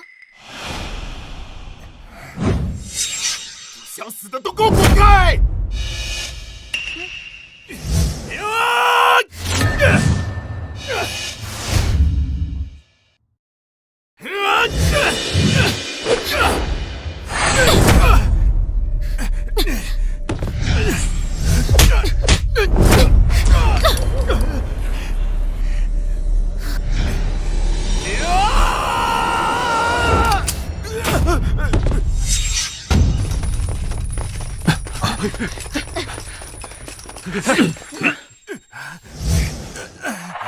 为什么要跑？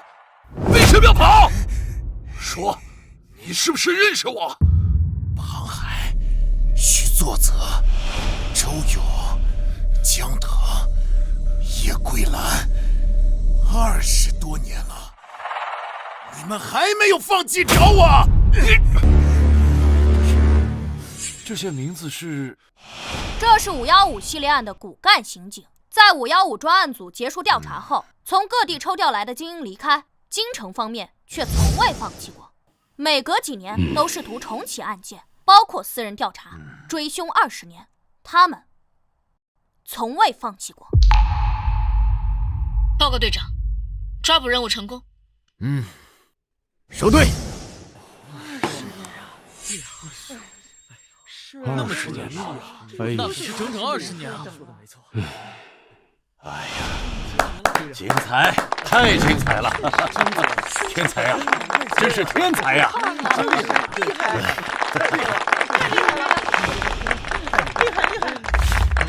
太棒了！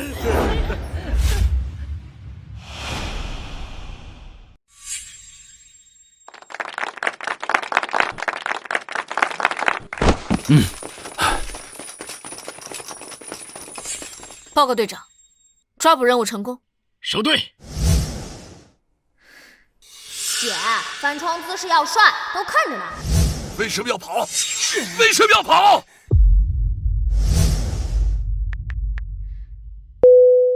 喂，姐，怎么了？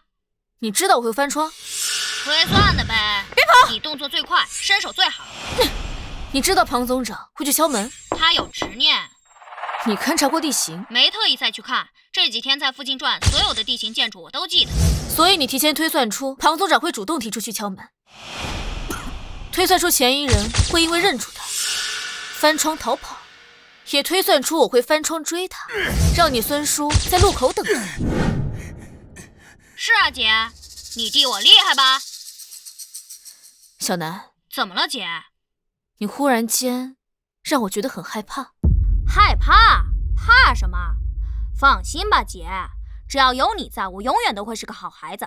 我是世界之王，世界之王，世界之王。哼。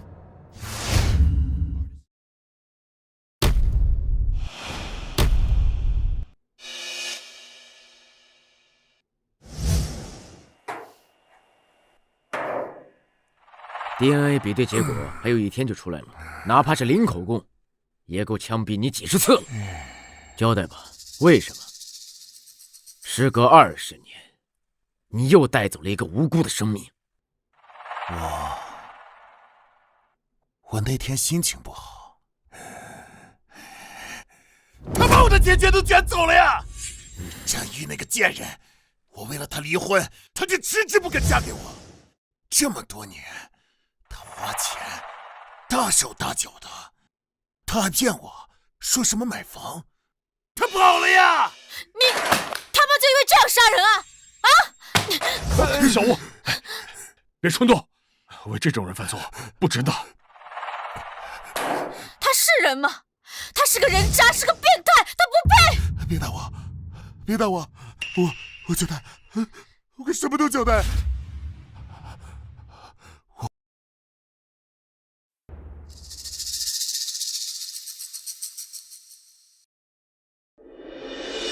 凭什么？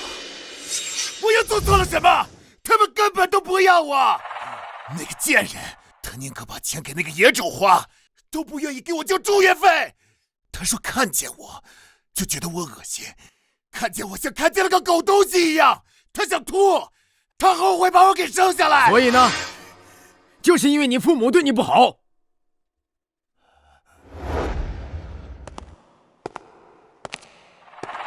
从小你父亲对你频繁的家暴，甚至在你毕业考试前1个月把你打得住了院，让你被迫退了学。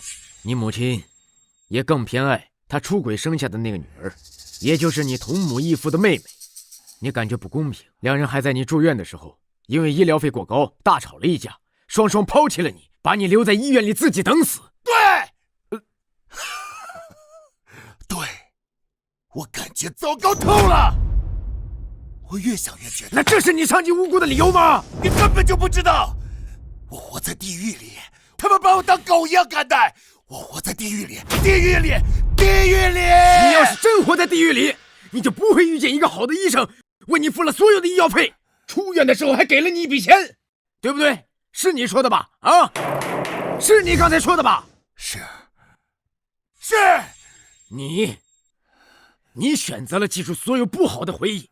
你却忘了这个世界对你的好，你明明已经逃离了那个糟糕的家庭，你可以重启自己的人生。你往前看，你呢？你选择了伤害无辜的人。丁瑞鹏，你他妈还是人吗？我不是人，我不是人，我不是人。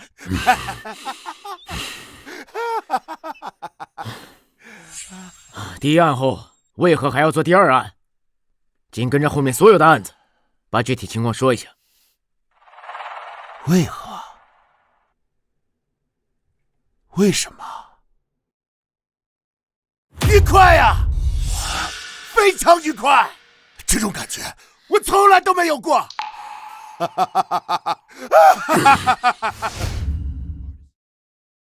世纪悬案告破，血魔再现，515系列案真凶再作案，滨城警署急速破案。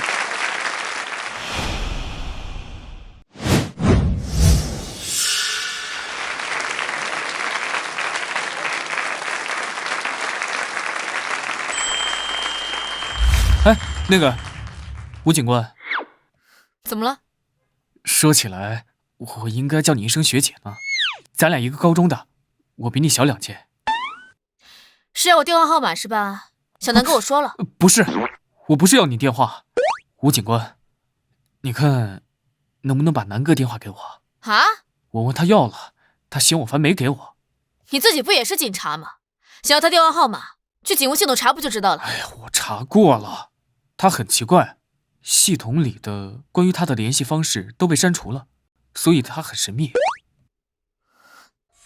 不必了，他电话是多少？给我一下，我在系统里没找到他的联系方式。吴楠，听说你还帮了女孩子，超可爱的。对呀，带上嘛，带上我们看看，我们都没有看到，带上姐姐拍张照好不好？吴楠，你给我老实交代啊！我又咋了？你的电话号码为什么警务系统查不到？你是不是又黑进去了？别跑！我保证不打死你！别跑！舅舅又来电话了，希望我们能过去。爸妈，你们放心吧，小南他现在很聪明，而且他已经答应我，将来一定会成为一名警察。他虽然平时很调皮，但他很优秀，他未来一定会成为一名神探。